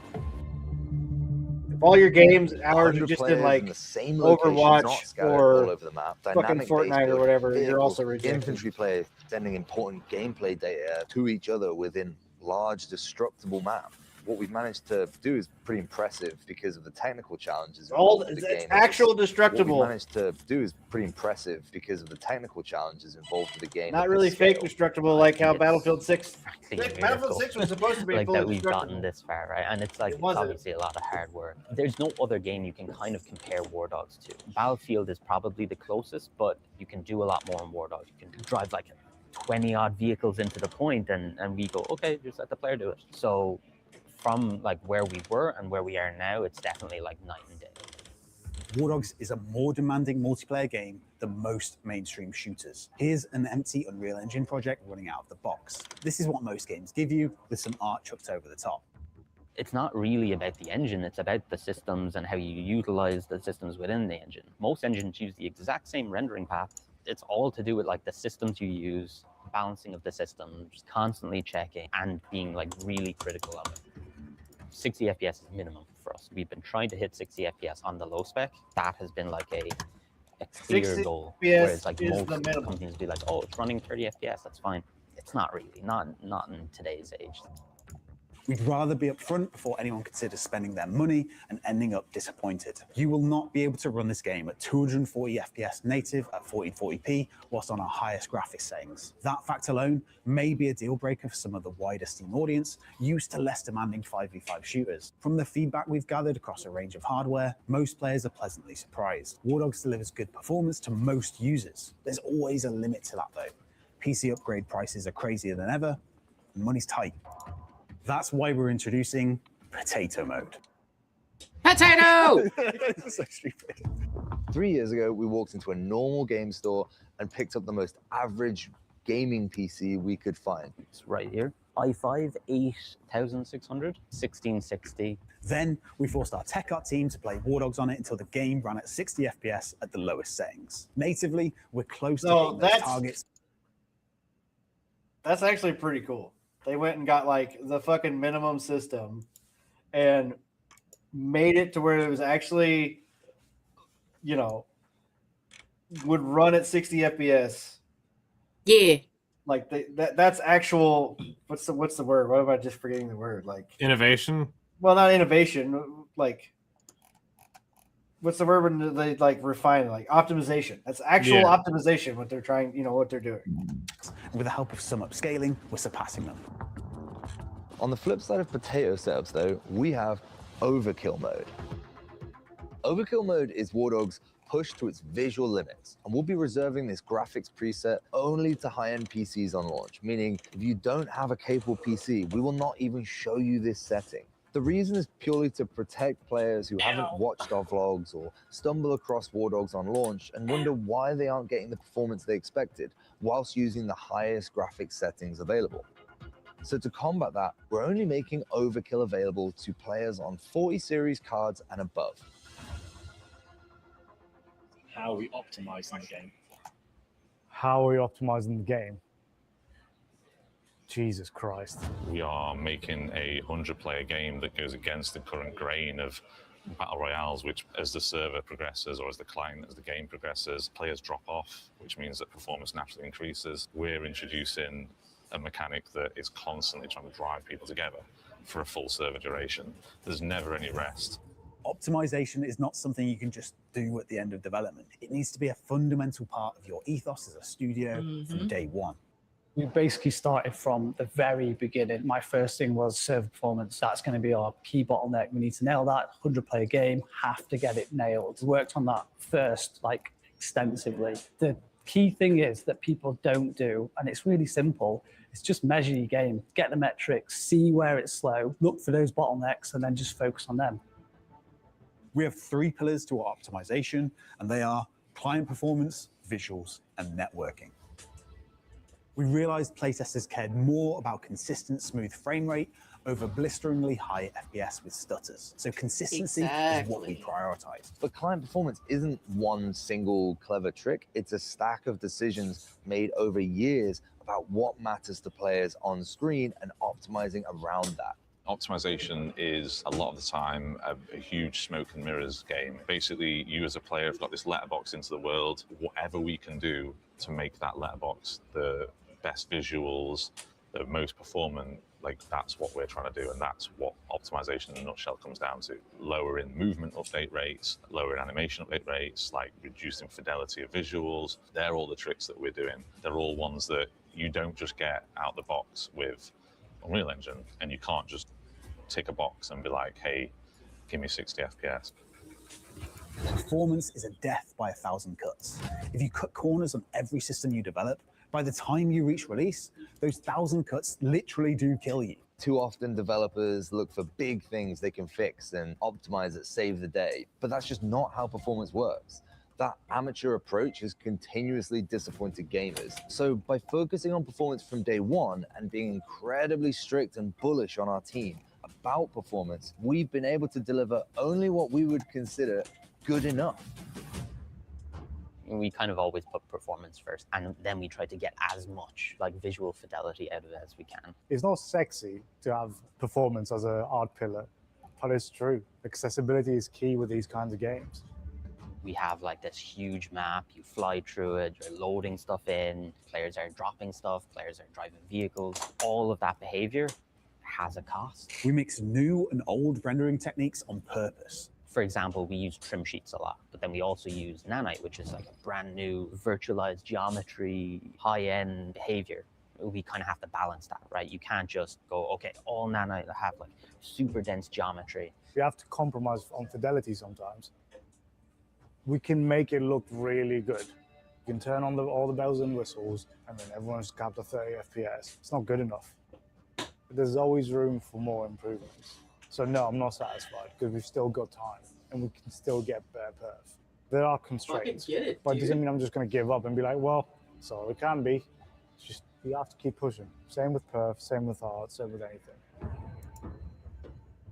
Straight up, it just doesn't matter how many frames you get if your shots on target don't connect. That's an entire video in itself. We'll release that at a later date. For now, just know we treat it at the same level as performance when it comes to game feel and responsiveness. That's good. Everything in War Dogs comes together in a playtest. The immersion of the environments, the spectacle of the visuals, along with the performance and network reliability holding up. War Dogs is genuinely one of the most fun projects we've worked on, and everyone comes away from a playtest with their own War Dogs moments. It's so validating to know it's not just us saying it now either. Playtesters are having just as much fun as we are, posting their own War Dogs moments in our pre-alpha testing channel. That's great. You turn me back to base? Yeah, sure. Let's go. Right, that's it. Make sure you sign up to playtest and wishlist the game. If you I can don't see you wishlist, playtesting you have it. zero chance of being invited to play.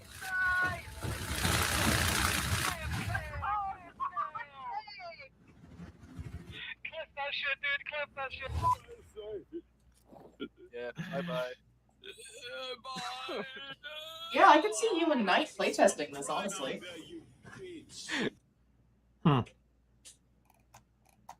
Interesting. Yeah, I just thought that was to me, is a really good like approach to,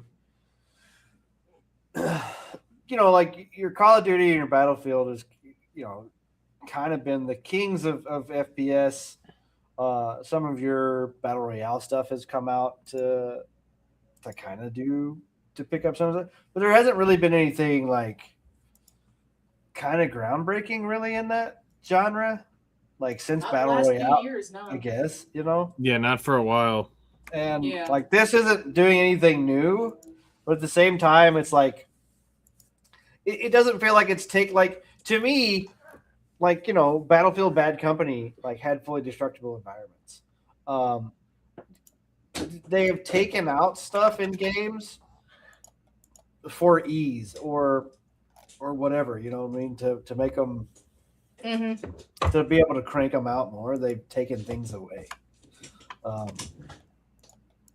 Yeah, which isn't the greatest thing. Yeah, so like just making another like actual like competitive shooter that has it's like 3v3 capture the points or whatever, like three teams of 33 players on a team, right? Yeah. And then you gain money and you can buy your helicopters, you can buy your SAM rockets or whatever. I don't know, like to me it feels like a I don't know. I'm curious to play it and actually see how it feels. It also looks like there's like a more real like milsim style where like if you get wounded, you got to patch yourself up with like bandages and stuff. You can also like clearly you can drag your teammates back. So I'm not sure how the whole like healing system works, but it doesn't feel like it's going to be as like fast paced as your Battlefields and stuff like that. So yeah, I'm definitely Battlefield wasn't even supposed to be super fast either. No, but there was enough like respawning and like whatever too. Yeah. Battlefield worked out. I thought I liked the system in Battlefield where like if you died, you could like spawn on your teammate or spawn on points that you owned or whatever. So it didn't just like put you right back into the same spot. Yeah. So no, I'm this is all that gives me some hope and you know where we're going with games. Even if you know a lot of the other stuff is kind of going downhill. Yeah.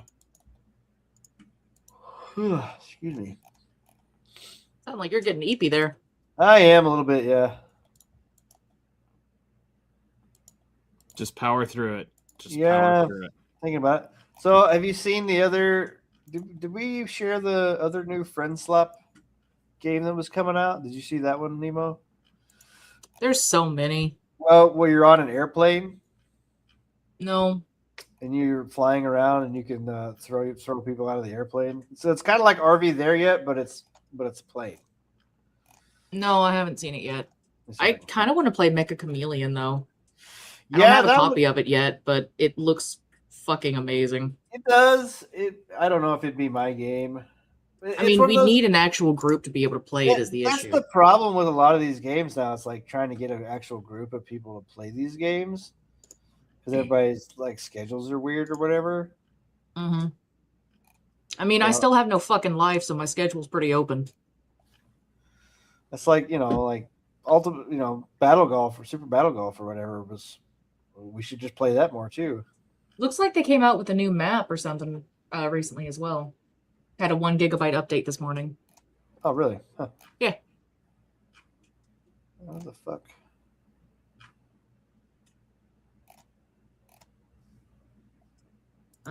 Saw a teaser of the new class and BDO. I was right about the Magnum. I just didn't expect the nades. New BDO class? Yeah. Deadeye's getting her brother added into it. And I don't understand why they're doing the fucking isekai thing, but whatever. Because it's the new hit thing with all the keys. Yeah. I mean, people have been asking for fucking Gunner since 2018. And they're finally, the last couple of years, they've been finally fulfilling that. And it's like, I don't know. The guns never really, like this, have never felt like they've belonged. And that's the whole point. That's the whole thing of what they're doing is they've made it so out there that it doesn't belong, that it belongs. So...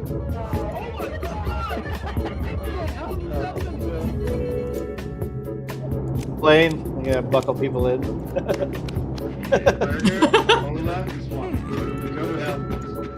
Let's go! You want me to drive the plane, don't you? That's coffee break plus. You get a coffee and get out.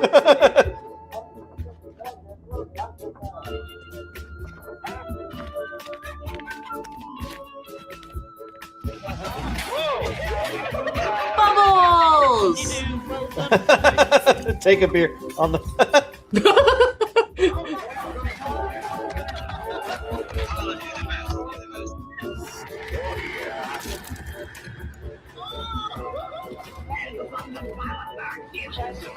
Oh no.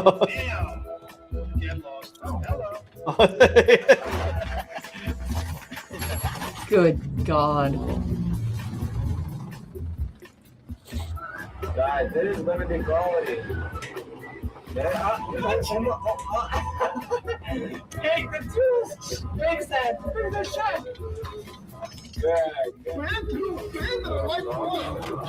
Whee!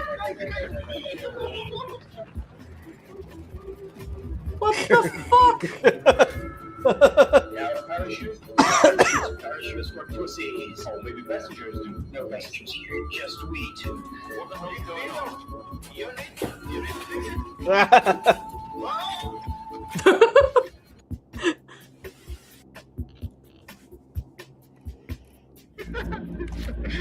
Just throw the drugs out. Stop the cocaine!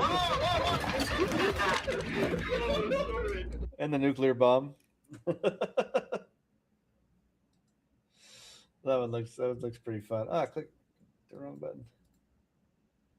Hang on. Where the fuck is the unfull screen button at? Anyway, it looks fun, but there's so many of them. Mm-hmm. I'm still trying to get a group together to play gambling with your friends. I think I wound up throwing a copy at Imp, and I think I'm going to try and drag him onto that on Saturday when we do our first collab, because god damn it, I want to gamble. No one will gamble with Nim. I don't understand why. Gambling, you say? Gambling! It's called Gamble with Your Friends, and if you do things wrong, then we have to kill each other for reasons and things, because the shark mafioso said so. Oh shit. Join me! Gamble with me. I know a lot of people don't want to because they've probably seen what happened when we had the fucking casino mod on Lethal Company, and they had to literally drag my corpse out. Wow. Whoa. What are we wowing? This is crazy. CNN has joined ABC, NBC, and CBS refusing to air Donald Trump's 9 p.m. White House address. Wow. Bruh. Experts will be on standby to analyze it, meaning panic and try to debunk anything he says. Enemy of the people. NBC, CBS, ABC face mass calls to have their FCC privileges and licenses re-examined or revoked after they refused to air President Trump's primetime bombshell address surrounding elections tonight. Damn. Valid. I didn't even know he was addressing people tonight. Yeah, no, there was supposed to be a big thing about it, but they're refusing to air it. So that is crazy. That is absolutely insane. News is your job. Why are you not doing your job? Well, they're trying to fold the narrative. Well, they are not origamiing enough. It's people are just, it's so crazy. Ooh. Okay, here's a Sony product I would. Where's my share button? Hang on. It went away. I can't even bring it up. Oh my god. Yeah, I'd have that. Shit.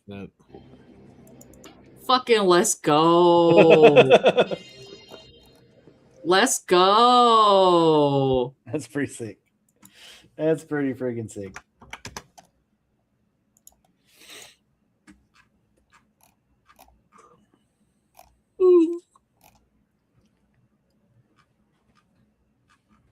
I want some soup and a coffee. Uh-oh. What would be the soup?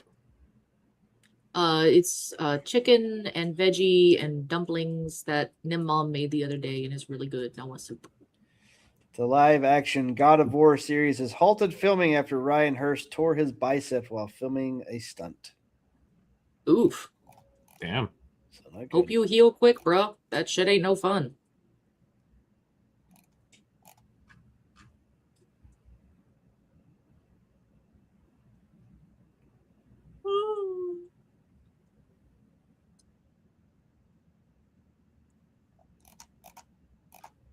Did you guys see my new shitty coaster thingy? Yeah, so you're working. Yay. I'm almost out of yarn. I need more yarn. How many coasters have you made? I made mains, the melon cup grilled cheese. No one knows what it is, so it's perfect. I made that bracelet. I made something that kind of looks like a little party hat. I don't know where it is right now. Wait, I found it. Ha ha ha! My party hat. And then I just made that one recently, and it's got like a thicker outer layer, and I'm hoping we can use it to like actually grab hot shit. Okay. Why did the chicken cross the road? Oh! Because he hates bicycles. Oh! That's one dead chicken, I'll tell you that. It's one dead cyclist. Yeah, I was about to his say- legs did not bend right when he hit the ground. No, they did not. And his flip flops came off. Poor chicken. I thought Oog Booga would be a little more advanced than. Oh no. Oog Booga. I don't know what that was.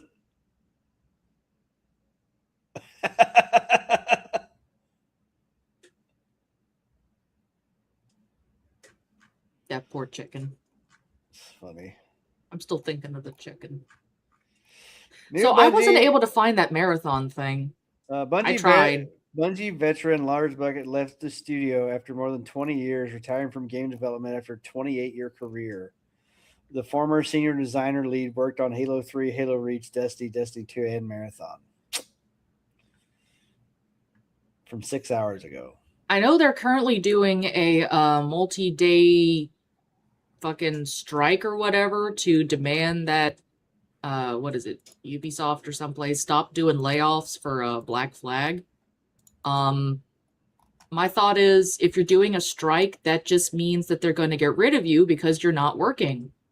Right. First So look I don't at know the- what the fuck that's supposed to do. First look at the new operator in Modern Warfare 4. Bitch, get your hair out your face. You can't see shit. I don't think that's tactical. All women go into battle with stylish hair. No, baby. They go with their hair tied back really tight so it don't get in their face. Oh, here's another one of those videos of the jet. Yeah. This is look how low it is there. Holy shit. Yeah. Damn, you're That's touching that water. fucking awesome. That's crazy. I like the colors. Bro. That's freaking crazy. Bro. Imagine, just nuts. imagine for 3 seconds, one of them actually punched and hit full afterburner. Oh my gosh. Could you imagine that thing going supersonic down there? That's crazy. 'Cause you've seen videos of like the F-18s Oh, yeah. doing that at like on a, but they're out in the, over the ocean doing that to the aircraft carrier where they'll come scorching by supersonic and you can see it just edging, wanting to sonic boom. Oh man, My favorite meme.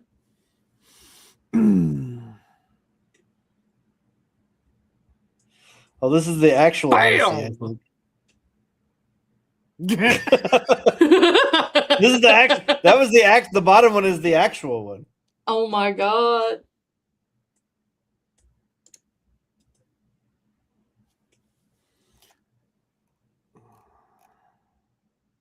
Oh my god.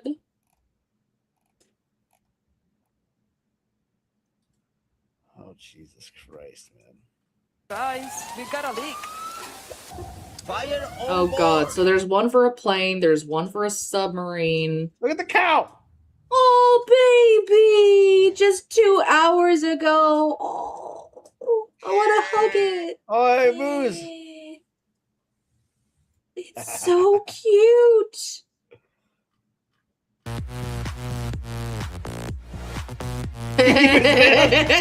Sexually provocative camera angle. My satisfaction. What? Fantastic. There's actually a I saw them post like a picture, you know, okay, well this is what you can do and this is what you can't. It's honestly really fucking dumb, but you know.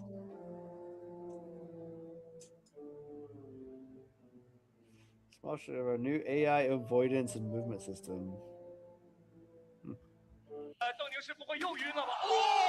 Whoa! That was a good connection on that first kick, yeah. That was! Bro, we could just have a whole fucking podcast just watching these robots beat the shit out of each other. I'm pretty sure this Look is at how same. the white one gets back up, though! Yeah. Whatcha? They both do. Bam!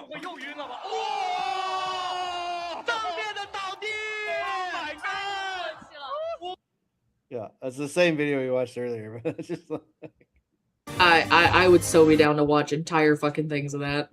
can power wash the Millennium Sony is Falcon. pushing an all-digital future without being upfront about its limits. PS5 downloads can't be played from USB. Expanding storage requires expensive NVMe SSD. Digital games are licensed, not true ownership. Physical discs preserve choice, competition, and ownership. Get your shit together, Sony. Nobody likes you right now. Look at that, bro. That's I a do find fucking it funny. community note. Anything that they post right now is getting bombarded in the comments saying, bring back physical media. Yep. It doesn't matter what they fucking post right now. They are just getting annihilated. So what was the fucking the weird ghost game or whatever? Phasmophobia, Demonologist. Yeah, well, this is that, but you're a fucking tornado chaser, bro. I'm down. At least I won't be randomly killed by a ghost. I'll just be killed by a tornado. Yeah. Funnel Runners is a co-op survival game about escaping an unstoppable tornado. Search the city for parts to repair your van. Escape deadly storms as the city collapses around you. Oh shit! Jesus! You see, this one I'm actually interested in. I got so tired of trying to fucking fight with Phasmophobia. Everyone's just like, well, go find the hidden spots, Nam. They can't get you in the hidden spots. I get into a hidden spot and I fucking die anyway because it reached through the wall.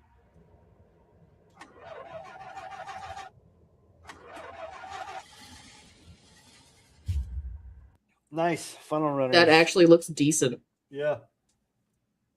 I could see us playing that. We need to have another game podcast. Like, it's so curly! That's gotta be AI. This beautiful curly-haired cat is not artificial intelligence creation, but a real cat belonging to one of the rarest cat breeds in the world, scientifically and internationally known as the Selkirk Rex breed, classified as natural breed resulting from a spontaneous genetic mutation characterized by a strong, full-blooded frame, round head, thick fur that comes at varying degrees of waviness, including short and long varieties. The roots of this breed trace back to stray cat found in the animal show. Jesus Christ. Persian breed, 1987. Yeah. So It's so cute! Send me that, please. I gotta show Nim Mom. That's fucking adorable.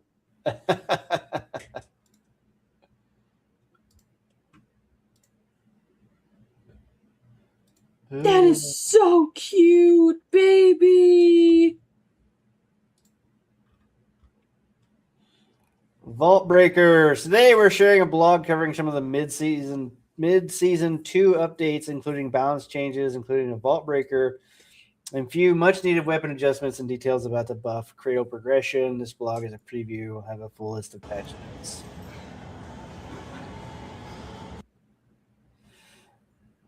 When your homie sparks up some long bottom leaf. Oh yeah. Oh. Wee.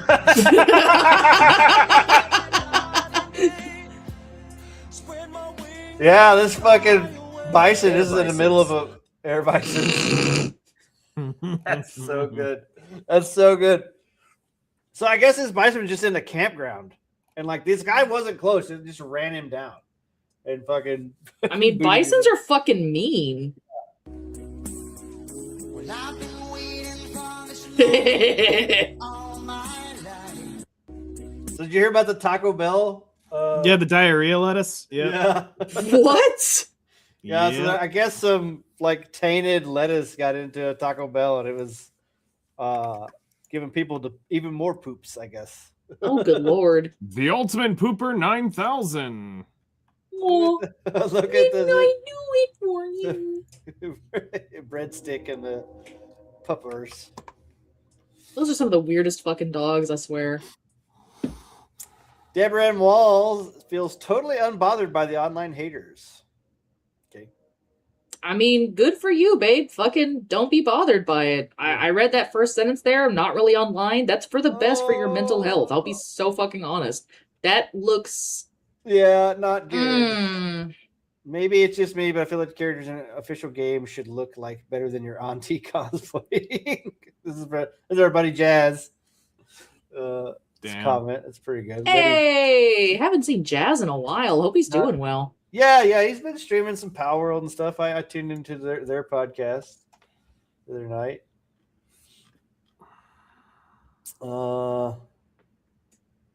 Yeah, this is a Gears of War character.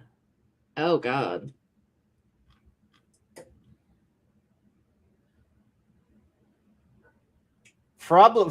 Little House on the Prairie showrunner Rebecca Sonnenschein. That sounds fake. That's her fucking name. That Says she's sounds so addressing the things that are problematic in the books. Bitch, it ain't your place. I found the video, dude. Which one? The best one. Hold on. The jet? Yeah. It is not your place to fix what's problematic in the books. Here it is. Yeah. This is If you want to make the video. show, you make that shit fucking accurate and you leave it the fuck alone. I don't know why that's so goddamn hard. Of course, looking at her face, I can bet she's on Ozempic. Yo!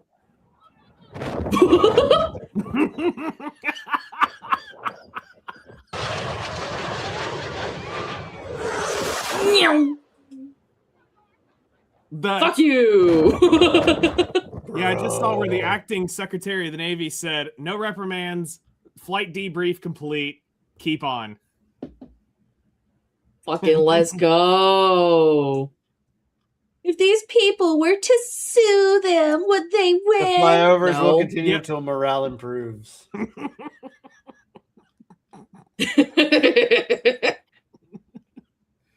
I'll be honest. That's so stupid.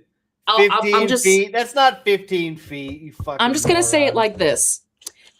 If you know that they do practice flights in that area, I'm not saying on that beach, but if you know that they have practice flights and they do them fairly often, why the fuck are you bitching that they're having practice flights in the area they tend to do? Right. So here, like, Maybe if y'all weren't a bunch of fucking lemmings, you wouldn't go to a beach that's near practice flights. I don't know. they were watching the practice flights. It's fine. It's not the point. These are idiots on Twitter fucking bitching about this for the most part. It's not the people that were there. If People the that were guy there is, had a grand fucking If the time. guy is 6 feet tall, the plane was only about 15 feet above the beach. not If how the that plane is as close as that person, you're referencing how big is the pilot? Right. It's a fucking optical illusion, bro. Like, Yeah. And that plane's huge, too. yeah, that's what I'm saying. Like, He's half as the size of the fucking plane, if that's the case. So, have you ever seen a traffic light like in person, like on the ground? Yeah. Yeah, after a They're wreck. like almost 5 feet tall. They're freaking massive. Yeah, but when But they're they up only and look, away. yeah, they only look like they're this big, right? Yeah. So like this thing, he was at least 100 feet off the ground. Like he wasn't lower than 100 feet. No way. No, Right? every warning would have been going off. Yeah, on yeah. at There's that no point. there's no way he was under 100 feet. Like he Probably close to 100. Yeah, it was close. Because for if you sure. go like on that one I sent, when you see how close it comes screaming, like that's taller. That's just like above the treetops. Well, the one that I showed, it was like a down angle. Like you see Yeah. how close he gets to the ground. Like But I'm just saying, from like this is Yeah. probably looking up like you're looking to the top of the trees. Well, that's 50 feet roughly. Then. Probably. Like you're probably looking just over. I mean, I also got Georgia pines down here, so they're a little bit taller. 50 feet. I'm used to redwoods, bro. Redwoods are in the hundreds of feet. Yeah. Georgia pines, I would say 50 to 80. Either way. Yeah.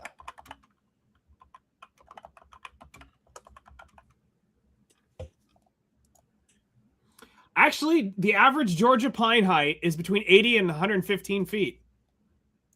Hey, go Georgia pine. So that's what I'm saying. That looks like it's about as tall from just that POV. I would think my brain's saying that's roughly as high as a pine as looking up at one of those pine trees. Like that's fucking close. Especially because I've been around a couple F-18s. And knowing how big that airplane actually is. Oh yeah. Like 30. He was low. That's shit. Yeah, you're right. He may have been under 100 feet, but he wasn't 15 feet. No, fuck no. You know. No, 15 feet, you would have burned people with the afterburners. Or with the burners. I mean, you have to remember, these are some of the best pilots in the Navy as far as like acrobatics go. They're not going to be that fucking stupid. These are people who fly inches away from wingtip to wingtip. They can handle being that low to the ground.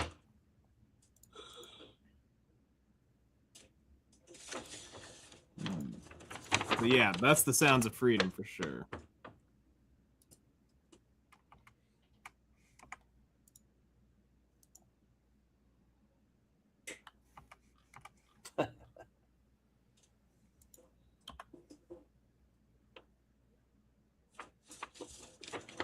Oh my god, dude. The UK, bro.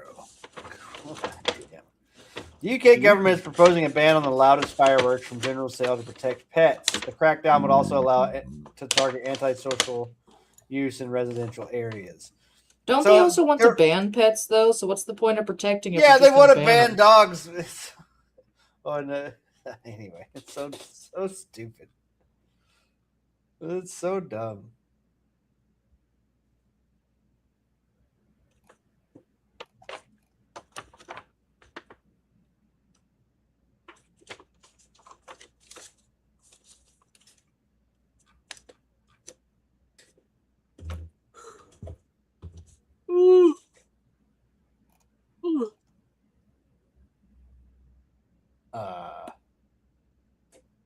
Well, okay. It's an underbarrel RPG, but if you did try to shoot your rifle, it would not be good. And at that moment, he knew he fucked up.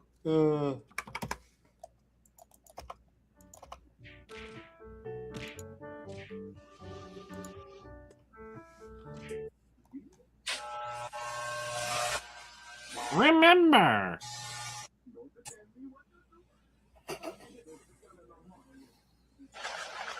Now we fly together, the two strands, and then we have some yarn. But that yarn's gonna rot. What? If you decide to give your hair hat to, I know they're gonna love it. No. No. No. What? No. If you give me a hat made out of your hair, I just no. POV, your Latina girlfriend just turned 28. Oh shit.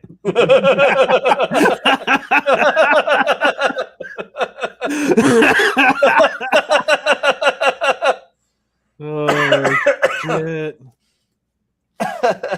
Why is that so true?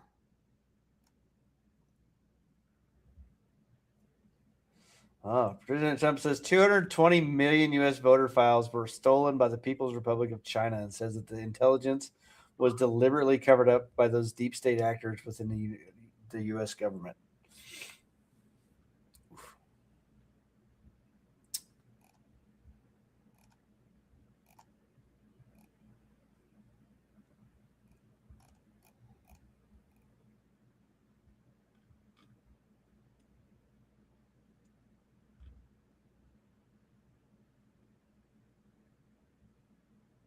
What the fuck?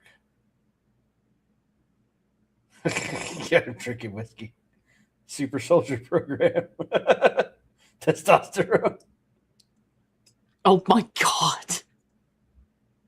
Bro, this AI is so stupid. Have you seen this? AK-47 uses a gas-operated system. High-pressure gas taps off the barrel to push the piston. This unlocks the bolt and ejects the spent casing. What? Hold up. Pushes it forward to chamber a new round. The AK-47 uses a gas-operated system. You know what? High-pressure gas taps Maybe, off the barrel just to maybe push it the is piston. true. This unlocks the bolt and ejects the spent casing. Meow. Then a spring pushes it forward to chamber a new round. The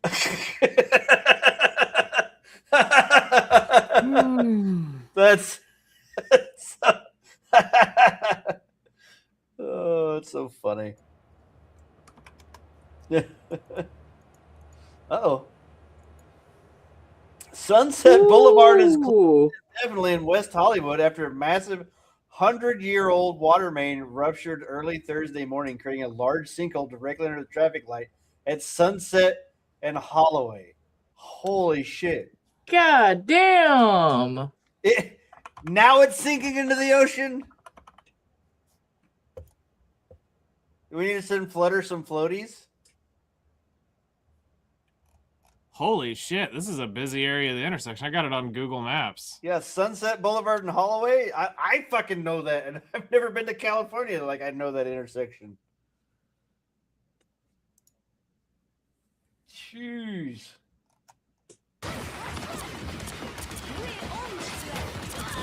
Okay. That ass. Somebody modded. Somebody modded Jubilee. Looks like. That's crazy. No, if that's Marvel Rivals, a lot of it isn't really that. No, that could very well be one of the summer skins that just came out. Yeah. I mean, they had fucking Captain America and shit packing. Yeah. Oh god. Why are you sideways all of a sudden? I have no idea. My camera die? Yes, it Yeah, did. Just did. Oh, that's fine. Your camera is ready for a break now too. It's true. I thought it was charged. It should have been charged more. Oh well, camera dead. Yeah. So I mean, I had to shut down mine too because it was making my computer fucking freak out. That's a piece.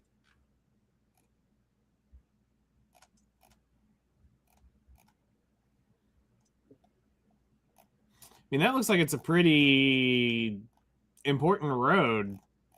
Like, just looking at it, because it goes from the flats to West Hollywood.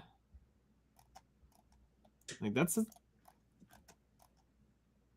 fucking wild. Let's see here, because Flutter lives over towards the Palisades area. Let's see if I can get that to show up. Because that's where she was talking about the fires and shit. yeah. Well, it can't be on fire if they're drowning. You're not wrong. Okay. That ass. Uh-huh.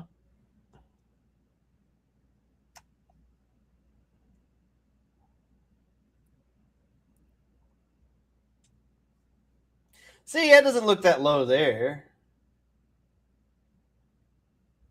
Is that the same one? Yeah, it reset. No, I mean, is this the same? Like, No, I don't think that's the exact same cut of it.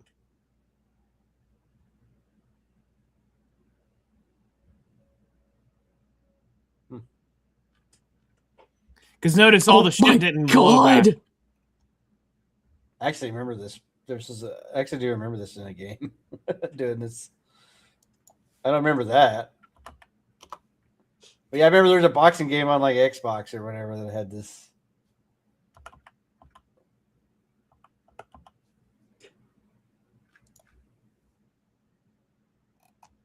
The fuck? Ultra necessary magic wand. Look at it tapping it. I guess it's like if it didn't go all the way into the little paper fucking deal, it shoves it down in there. I guess so. It's just like whatever it does. Oh shit! That.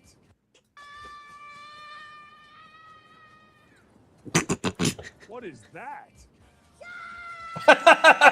Who's that tiny female?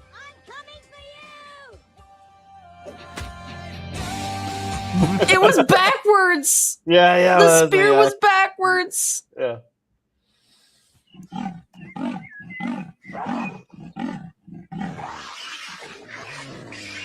Fucked. Yeah, no, honey badgers are fucking mean.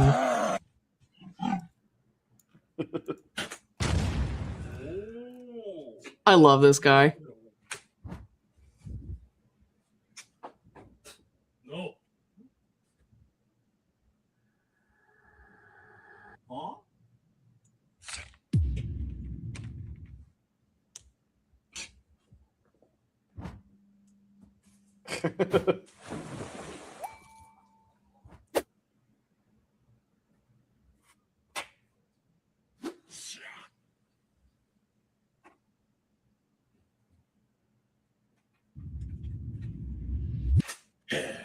That's real fast. He's real fast.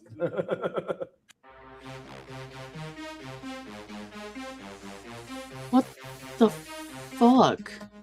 It's like a self-licking water sponge and 2 jawbreakers. Day 17, no saliva needed. The fuck, dude? Wow. Muy. What the hell? The hell's this toy? I had a G.I. Joe that did that once. Get it, kitty.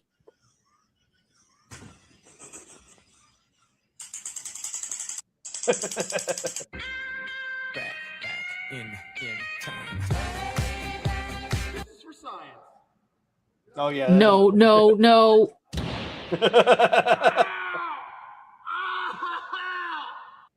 Fucking idiot. Yeah, some people aren't the brightest. Lord of the bulbs. Rings 40K. I smell it in the air. Much that once was is lost, for none now live who remember it.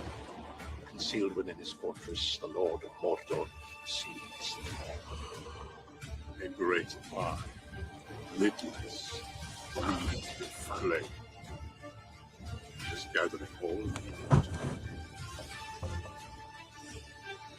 You know what I speak of now.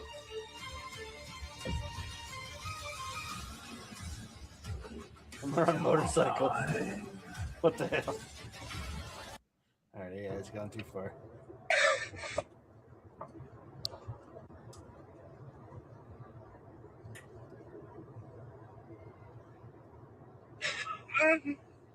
Yeah, I'm good. The good boy copter. Yeah. When are we gonna get one of Ajax? I don't know. I guess he's in bed. I don't know. He hadn't come out since I got home. After cutting these sunflower heads off, farmers don't take them anywhere. They flip them upside down and impale them back onto their own stems, because leaving them inverted on the stalk lets the sun dry the seeds out completely without additional equipment. Once dry, the heads get beaten with wooden sticks until every seed falls loose, then spread across concrete in thin layers and raked continuously until the moisture drops below. Oh, 10%, yummy! Because anything above that and the seeds mold in Feet. storage. They're then fed into a vibrating sifter that sorts by size and weight, separating every empty shell and damaged seed automatically. What started as a field of flowers gets sealed into bags and shipped to markets worldwide. After cutting these sunflower... They don't do that up here. They just use a machine.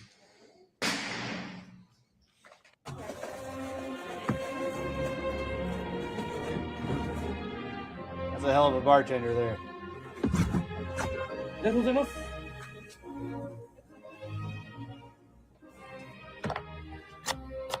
I think it's dumb how many people are like constantly razzing on this guy and they're like, why the fuck? He doesn't have to do that. It's like, no shit, it's for the performance, jackass. Yeah. It's part of the show. Hey, Mama, you heading to bed? Pretty cool.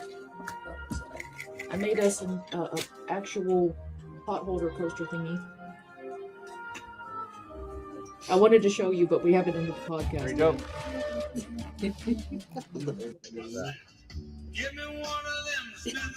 Yeah, My rifle was accurate up to 2,500 yards. I am trained at 1,000. Go back. You're now at 400. I can see you in the scope. Awesome. We're expecting you. Love you, Mom.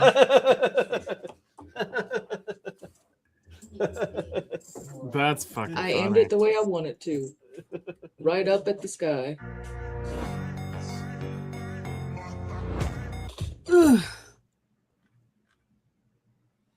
Sleep good, Ma.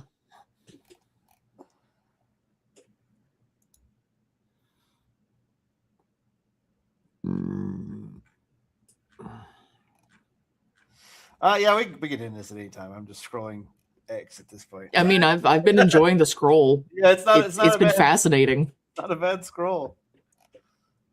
Oh, there's a kitten. Sorry, I Show me turned the away too baby. quick. He broke his arm. Oh, he's still making biscuits though. What a hard worker. Not a single day off, little man. Good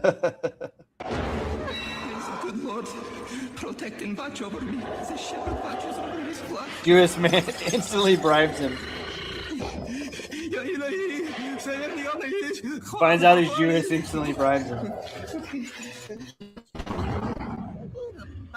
I haven't watched that movie in years.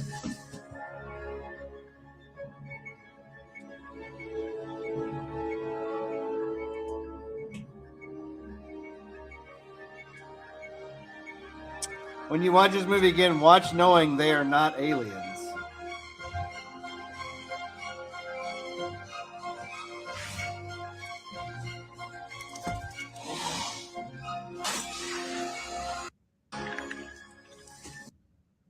Okay, what are they supposed to fucking be? Swamp Thing? Oh no, raccoon. Trash Panda.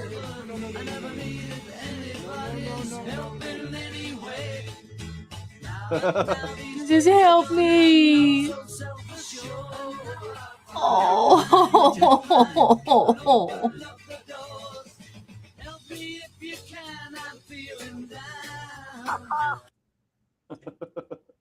Little baby says, I'm cold. Let me snuggle, damn it. I will snuggle. Oh, he's snuggling all right. Hey, you got snacks in there? You got snacks? Hungry. Getting out of the rain. Oh yeah, the hottest God I wanted. damn. Yeah, we would never get that. No. Hey, Amelia. Ultra Amelia. The Indian man drinking clean. What the fuck, bro?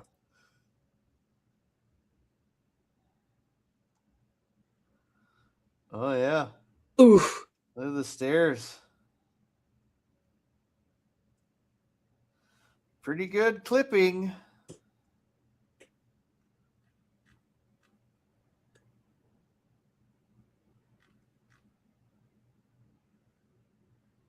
Gross.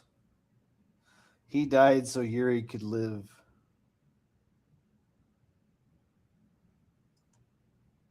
What the fuck?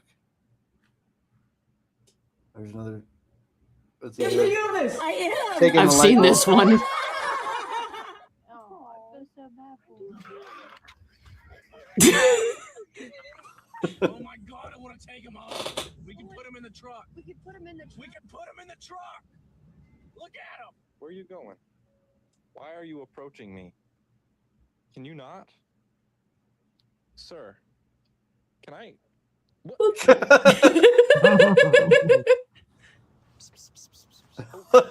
that walk? Oh my god. Trash panda. Oh, get the... Look at the babies. Oh, what are they doing? Meeting with you guys today to let you guys know. Please sit down. Thank you. They actually make really cool pets. I had an uncle that trained a I couple of them. want a pet raccoon so bad. I want a little trash panda. I got ops. What the fuck? Post it up like that. There's another one coming in. More oh, shit. Where do they keep coming from?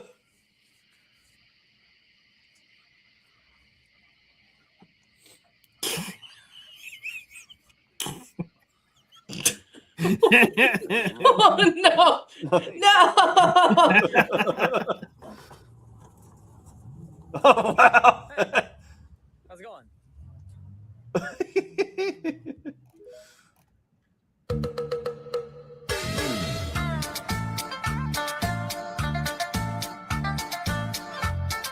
The fuck was the point? Squish. Squish. They come out so pretty though. Swear to God, it's just showing you a bunch of shit that I reposted.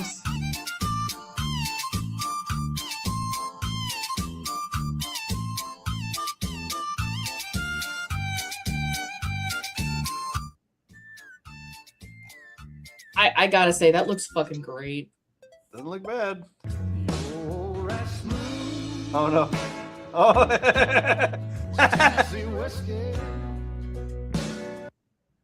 Oh shit. Whee! He's gonna land back on itself. Yeah, look, he fucking rotated in there.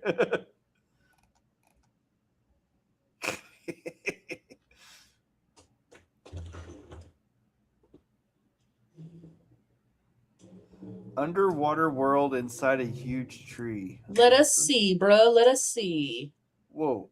Whoa. Dude. Dude. Whoa. That's fucking crazy. beautiful, man. Fucking crazy. That's nuts, bro. Fucking beautiful. Just Kitty. cat.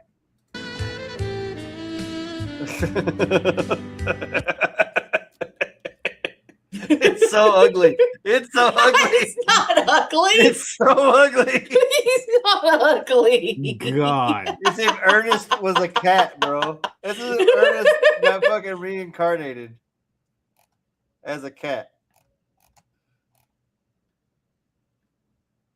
It's an egg machine. Nice. Let's go flip it.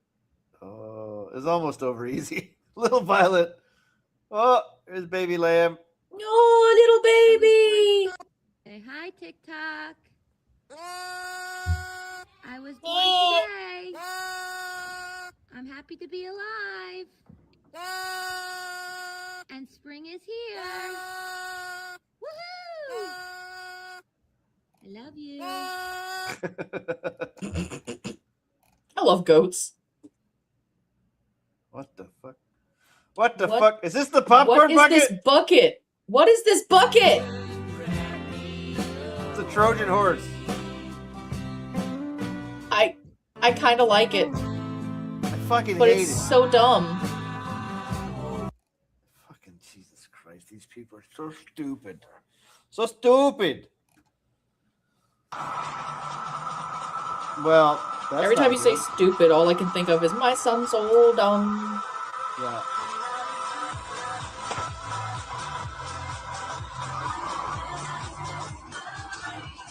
There ain't no way, bro. Ain't no fucking way.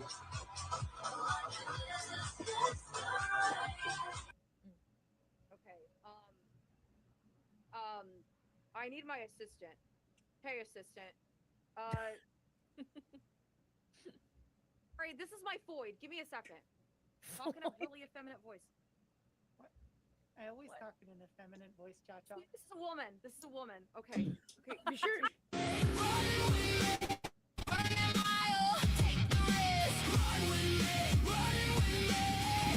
No.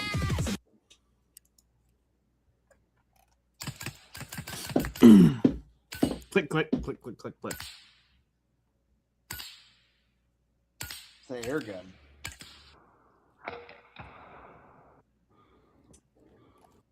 Okay, Hookie, ready to be a parent? Sure. Oh, Don't God. worry. This is a piece of cake. This looks awful. Be careful with our little baby. Don't drop it. Don't drop it. Careful. Careful. To left. Left. Your other left. Look at all the dead eggs. Hey, Gwen, this is a good one. Are you listening to me? What? No. Baby! Get it, kitty.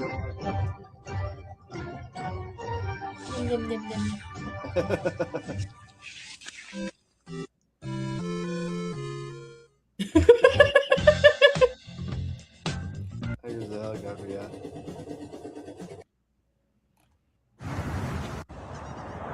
Oh!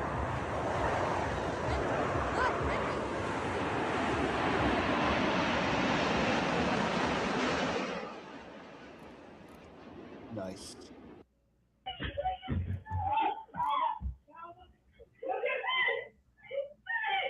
What the hell? What happened to the cat? It's a paraplegic. It can't use its back legs. Anyway, I'm fucking out. Run. What the fuck, dude?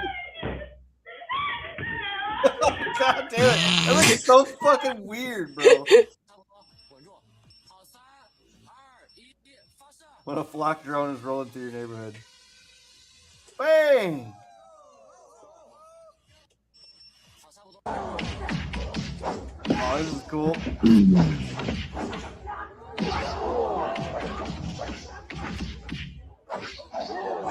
I'd watch this. What? Black Frieza versus Goku and Vegeta. Fucking let's go, Japan!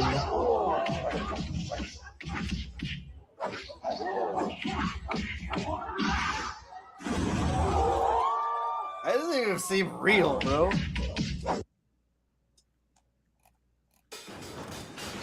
What the fuck? Oh no! Oh no! No! No! Ah, shit! Give up! You got nowhere to run! That's where you're wrong! My God. We need Nope.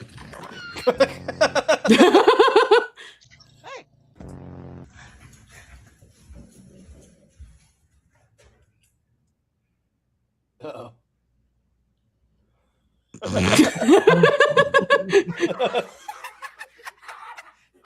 Fucking chihuahuas, man.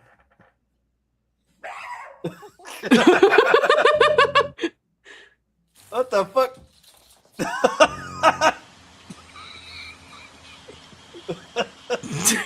The face. What the hell is this dog, bro? That's an old ass. What the fuck was that? Bro. He's gone.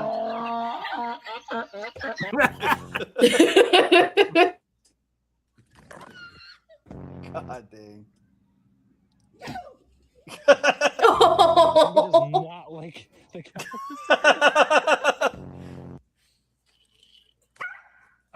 I got you, Sydney. Go. Oh no.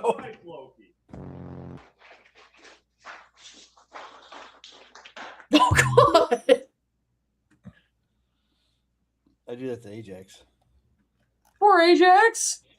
The reason why people don't eat with your hands is because your food is not delicious. No, it's because we are totally not. Bucky's, look at those giant Bucky's. Diarrheal diseases per 100,000. I mean, I don't really need to deep throat my hand to eat my food. A man trusted his life to physics. He was ejected at 80 kilometers an hour from a truck that was traveling 80 kilometers an hour. Whoa. That's crazy. Physics. That's still fucking crazy.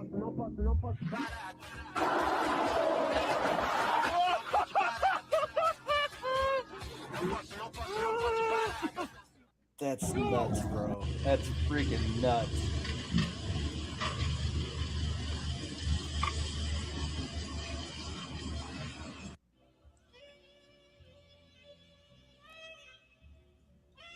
$13.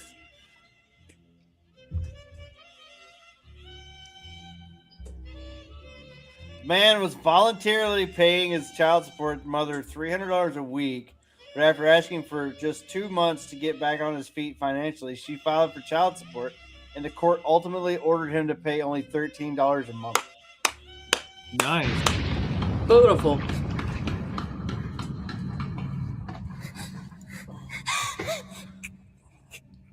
Well, guess they added some extra frames. Ooh.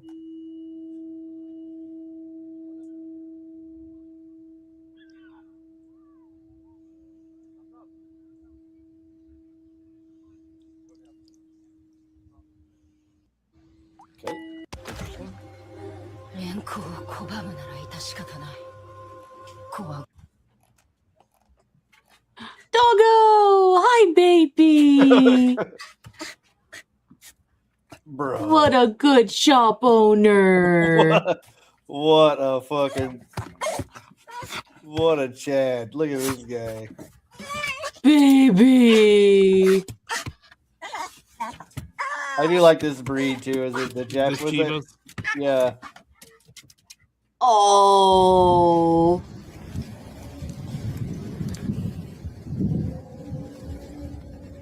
I petted a tabby cat and a huge cat appeared.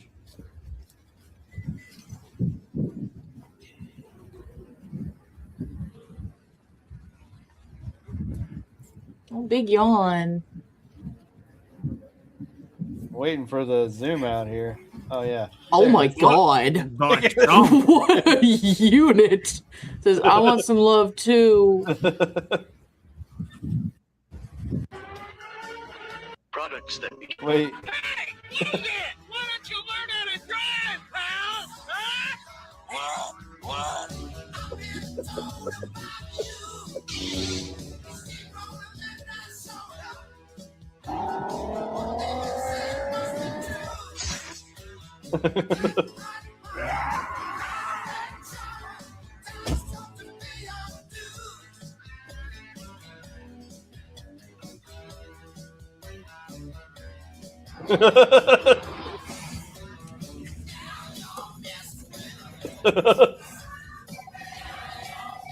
Bingo. I love it that the whole point of like hitting that target and then the fucking laser bolts curve down. At the very last second. Yeah, it's like what's the point of hitting that spot if your laser bolts can just fucking change directions? became successful because customers used them completely wrong. Q-tips were invented in 1923 by a guy named Leo Gerstenzang. He was watching his wife take a toothpick and wrap a little piece of cotton around the tip to clean around their baby's ears and belly button. It worked, but the whole setup was pretty janky and the toothpick could easily poke the baby. So Leo figured he could make a safer version. He took small wooden sticks and started wrapping cotton tightly by hand around both ends. And he named them baby gays, which was just an old-fashioned way of saying something was cheerful and delightful for babies. The name was then shortened in 1933 to Q-tips, with the Q standing for quality. The whole product was designed and marketed specifically for baby care, and even sold well enough as a baby product for years. But things take an unexpected turn. Adults started buying them not for their babies, but for themselves, and they were sticking them inside their own ears because it felt satisfying and seemed like it was cleaning out the earwax. Doctors immediately warned that doing this was a terrible idea. You can puncture your eardrum, and you're actually pushing the wax deeper into the canal. The company started printing a warning right on the box telling people to never insert them into their ears. But no one cared. People kept buying millions of them to do the one thing the box specifically told them not to, and transformed a simple baby care product into the most popular ear cleaning tool in the world, selling over 25 billion units a year today. Cool. Now you know. The mo, you know. Climber tries And what? then, like, swing your legs. Like, look underneath. Look at, no, you've got it. You've got it. You've got What it. the hell is that? No, you've got it. No. I panicked. Tries to do what?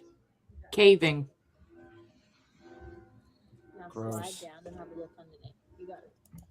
Hey, good job. What is this?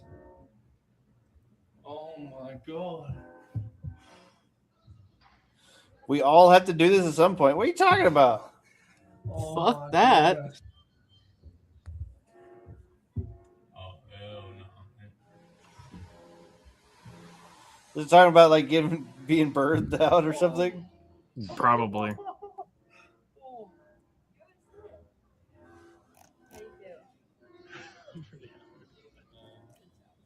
That was awful. Average American lawn mowing experience. There you go.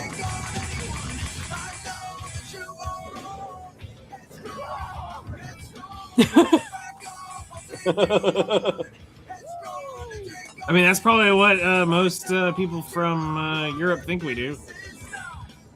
It is. So Europeans stay away. No one's given me a power even stronger than the world.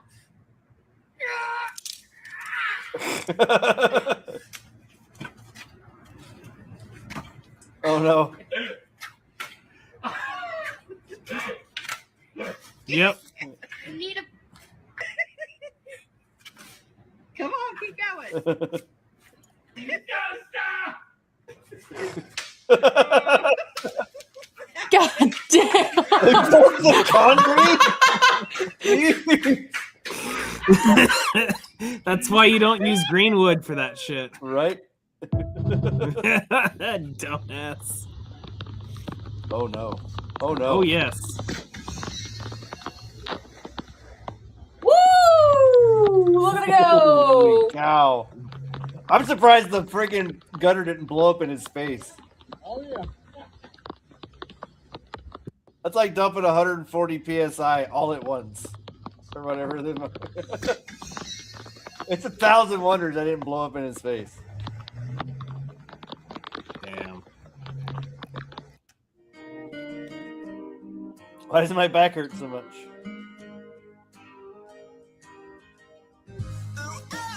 While I'm sleeping. Yep.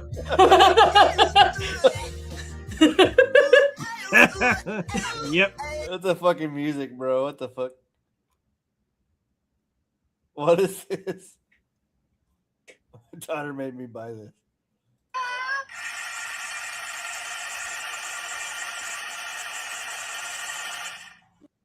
Bruh. But why? Bruh.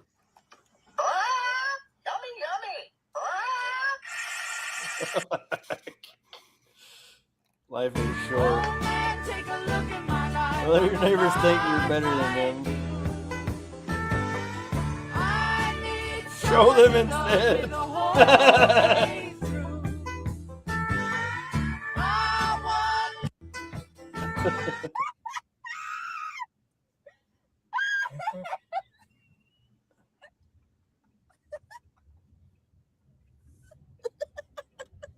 Wow. Okay. You got traffic to stop so they can turn. Not that funny, but. And the best way to take it is put. I've seen that.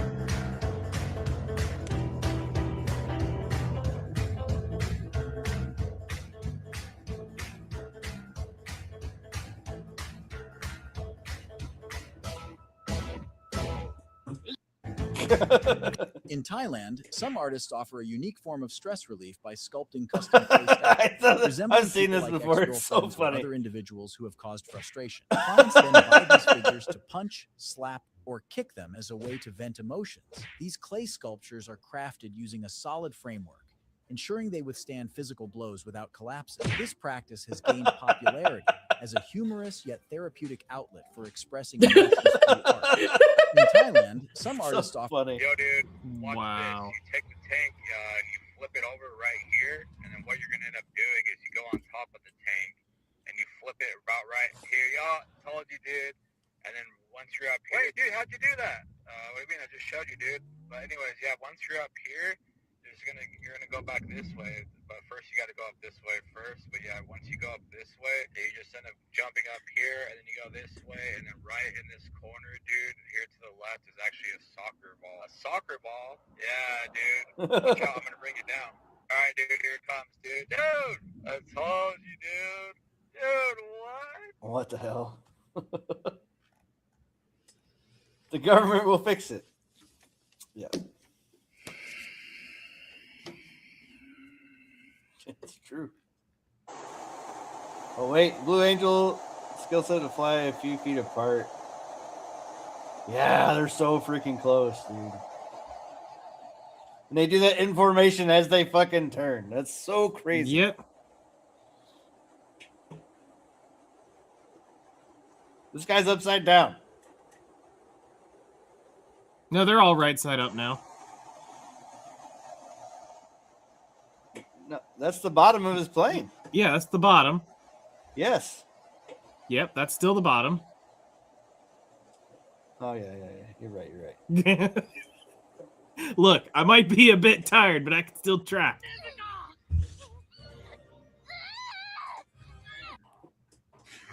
What is your name? My name? He is the Lord of... Please. My name is Nobody. No. My name is Jeff. All right, nobody.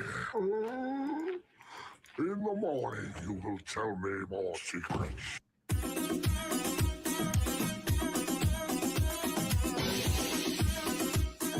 We all know what this is. Is that what you knew it was? Yep. I knew it was going there. We talked about this earlier today. I knew that's where it was going. Wow. Bro.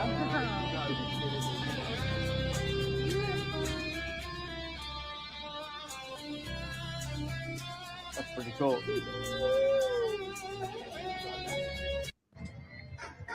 I love this guy. Yeah, Barney M, Rascal 10, Grand Central, Boomtown, baby. Boom.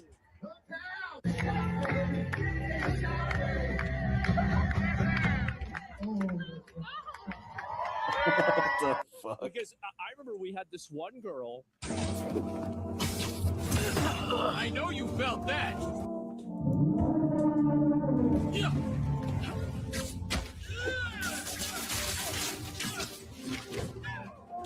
Yeah.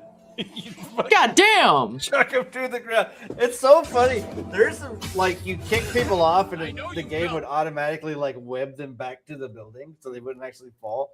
But then you could just like absolutely straight up murder them. You could like throw them in front of a train and shit. Oh, catch them all. Catch all the chickens. They can't get out.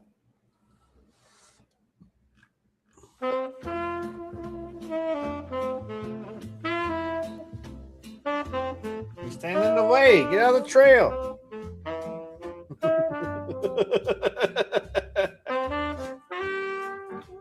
All his friends coming to visit. Sec 4 first unit to Cuba gets a fractured eyes with a big boot of the demons. Just watch me move far away. Nobody even knows my name, and no one says. Whoa, that's crazy, bro. Those Red Bull guys are fucking nuts.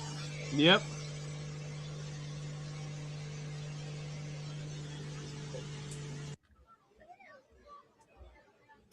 I miss these things. You ruined it.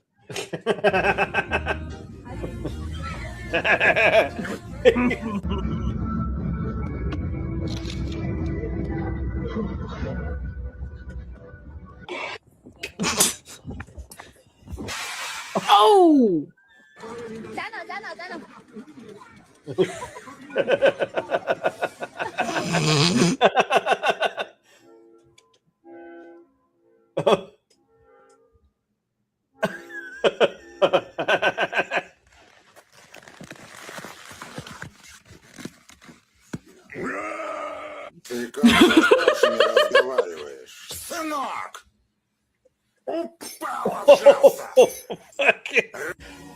Going back to Honolulu just to get that.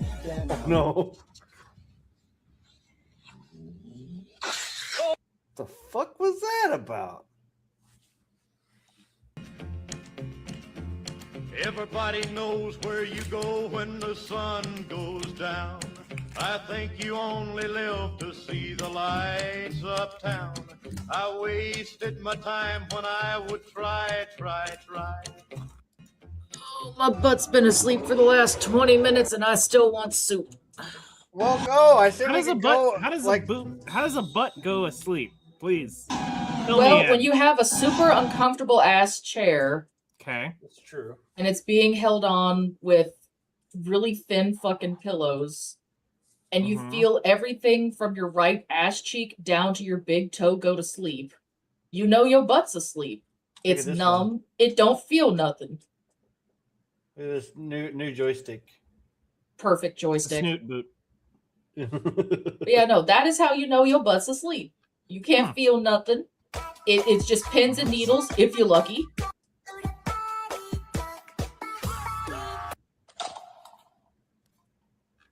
Yeah, we can go to bed. It's time. It's 10 o'clock. I mean, I'll admit, I've enjoyed watching your fucking feed because your feed's a hell of a lot more entertaining than mine. It's been a good scroll, man. Like I don't know. We started seeing animal videos, and like I didn't see anything else like dumb really pop up. So yeah, no, mine could never do that. Yeah, I don't know why mine was doing that because like I had Pirate Nation and like a bunch of video gaming stuff. I'm just surprised it didn't show up like that. No, I'm just saying mine would be like X-rated and. I say I have a second account for that. No, it happens. It's. Oh yeah, it knows you. No. Like mine's a bunch of art tips and shit. And then all of a sudden, within 5 minutes, it's basically X-rated again. Yeah. I put Pal Worlds in the title. We didn't even talk about Pal Worlds at all, even though I know you guys have both been playing it quite a bit. I actually sadly hadn't had a chance. I've been still playing Horizon. I'm trying to get through that game. Yeah, so I've missed out on a lot of the Pal World like craziness. I mean, you haven't missed it. You can always come back and join it. They're doing more updates. Like level 50 or whatever now. So here's the thing.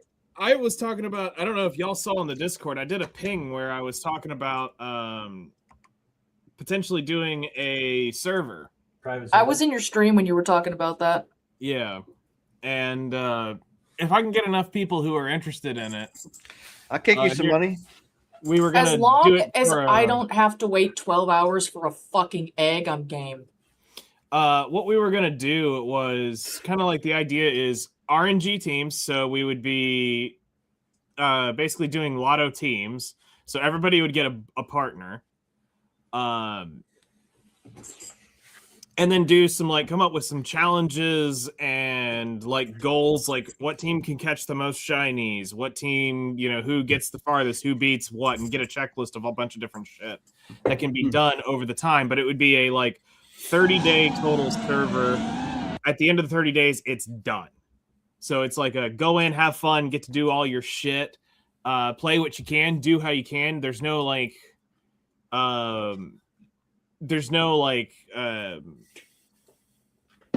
negative of you don't have to do the competition shit. You can go and just have fun and fuck off with people. But the RNG team was to make it so that if you are competing, it's not stacking two gurus in one team that can just decimate everybody, even though the RNG might let it happen. But there you go, babe. They'll never know. Nope. Hey, that's the perks of being a chef, man. Yeah, go ahead. So if we got enough people who were interested in it and wanted to do it, we were looking at maybe doing that in the next week and a half, maybe, because I want to get the Black Desert event over with before before we would consider that. So, I mean, yeah, I'll flat admit I'm probably going to be part of the fuck around team, just going around making farm and shit. Oh, that's totally fine. You don't have to do the deep competition. It's more of if you would want to do that, there is going to be some of us that are going to go out and the shiny, because be honest, everybody's got a pretty great shot at catching a shit ton of shinies. Just in the last 2 days I've played, I've seen 7 or 8 just by myself. So, I've been playing it solo the last couple days, just trying to feel out what feels right for the game. EXP rate doesn't need to be anything over 2x, or else it's actually kind of dumb fast. I've got mine 2x on my world, and I'm already level 55 with 8-9 hours on it now, 10 hours on it. I feel like the world limit of 15 pals is a little too low, so I think it feels like 20 might be the best cap for them. And it allows you to do more than what you would expect. Some of the other settings I'm looking at potentially changing. We were debating the bases to prevent people from doing crazy cracked,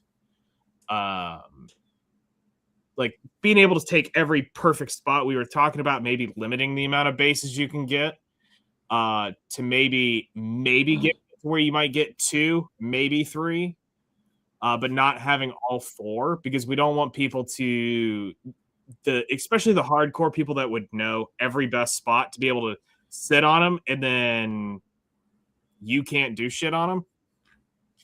So we talked about potentially limiting the number of bases, because we found out we were talking about maybe making it just 1, but it was Hellcrest and HXT was talking to me about it, and we and even Flutter got in on it a little bit. Was the main issue is the summoning altar kind of needs its own base, so, or else you're gonna fuck up your main base. So that's where they you could always, what they have with the summoning altar is, instead of having it spawn in your base, you can go to the arena instead. You do it, because me and Tran wound up doing it with Bellenoir. Instead of having her spawn in your base, you're literally able to just go into it's like they have an arena for it. No, but you still have to have the ability to spawn a base.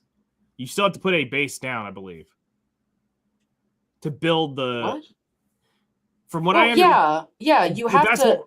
But here's the thing: is if we only had it at one base, you could not do that. So you'd have to have a minimum of the ability to build 2 physical bases at the minimum. Because we were talking about... I mean, if you build up most of your shit, like, because you can do stacking for the farms and stuff now. So if you basically just build all of your stuff up and you leave enough, or if you like make the altar on top of everything, that's one thing I'm going to be trying to do, seeing if I can like build it on top of a building. They were all saying you're going to need to be pretty advanced in the game, pretty far up to get stuff that won't get blown up instantly by it, was their worries. So that's why we were saying, okay, so if we did end up doing any base reductions, it needs to be more than 1, but less than 4, potentially, is kind of where we were looking at. So 2 seemed pretty good because it would allow you to do base A, which is your main hub, and then base B, which is where you could do the summoning altar, to where you have one that you can move around, that it's not just one. I guess I'm still confused. I guess, is it just Belenoir where you're able to just go to an arena? Because you have the altar there, you go up and you're like, okay, I want to do the arena form of it, and it teleports you to an arena with none of your shit in it, but you can summon pals. Yeah, nothing gets destroyed. Nobody's said anything about that yet. Me and Trin did that for Belenoir often. We wound up testing one, having her just come there, and it fucking obliterated everything. So there is the option to have it be in an arena. Yes, I've seen somebody doing that in what looks to be a giant ring, but I don't know. I don't know the details on what's going to happen with that. So if anything, me and Trin are going to be doing more Pal World tomorrow, so I can try and test that, see what's going on, shit like that. But for the most part, you won't even need 2 bases, because if you're wanting to do that kind of shit, just use the arena. Don't use your fucking base. Okay. But it will come down to, if there is no summoning altar natively in there, that's the issue. You have to have a base, from my understanding, or bring all the materials to build it, but it'll start downgrading because the base is not there, or degrading. So you build the summoner altar. You can build it anywhere, as far as I understand. I'm going to try and see if I can build it on a top floor, but at that point, as said, you just don't spawn it in your base unless you're ballsy and don't mind having all of your shit blown up. Yeah. Otherwise, you use the altar and go to the arena inside of the altar, and it spawns it that way. Okay. I will... So I will test that tomorrow with Trin, because I know we've got a good 30, 40 some odd Belenoir tablets that we can use, but I will test that with him tomorrow. Yeah, let me know. And I mean, if you happen to be live while I'm live, just pop over and say, hey, we're about to do it if you want to come watch it. Alrighty. I will definitely keep that in mind. Yeah, because that's been a question that we've been trying to figure out. We found out that, pals don't have a build limit. Like, you can take shit fucking 150 blocks up, and they'll... we had an Anubis and a Sekhmet building something at like 200 blocks above sea level. Nice. So, I mean, they were on the ground building up. They were able to build the... I had a Pals... I think it was the Sphere production line 2. They were building that from the ground. So there's certain things that they can... that can be done. We were having problems with some of the planting... but we don't know if the world was just bugged, because none of us that day could get anything to get planted. And that was from this one test world. So, I mean, we tried a bunch of different things. And it seems like we've got a pretty good handle on what to and to not allow so far. And most of it's just going to be pretty much as is what we were thinking. And just tweak a few minor things for ease of use, better playing. But we kind of where the idea was we just thought it was going to be cool to get, as many people as we could fit on it, which it looks like the server can take 12 to 24 people. Somewhere in that range is what it looks like. And just everybody kind of hang out, dick out, and see some fun. Sounds good to me. Nice. Yeah, maybe I'll get to fire it back up. I know I got to be getting close to the end of the game. This would be an interesting thing. The only thing I think we do want to ban, if we can figure out how to do it, is the global box, so that you can't bring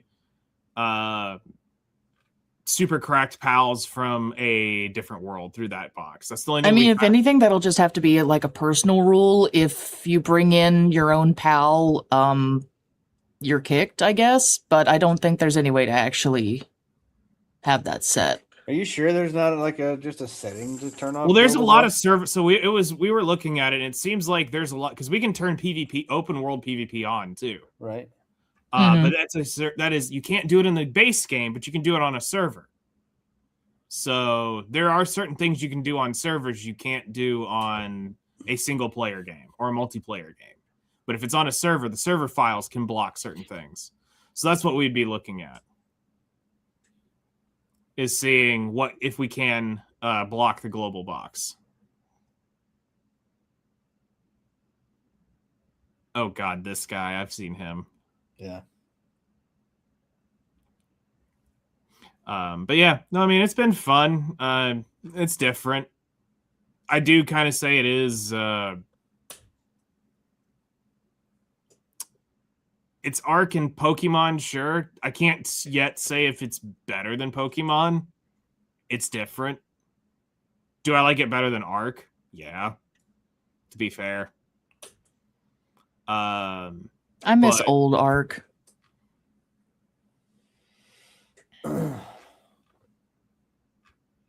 Yeah. I'm too heavily modded, so I can't.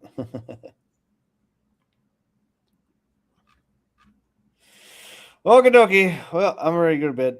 Alrighty. Valid. We'll holler at you guys later. Have a good night. We'll see. Yeah, have good rest. Yeah, we'll talk to you. Thanks for joining in. Thanks, Mumble, for swinging by. Yeah, see. We'll holler at you guys later. Yeah. Take care, everybody. All right. See ya.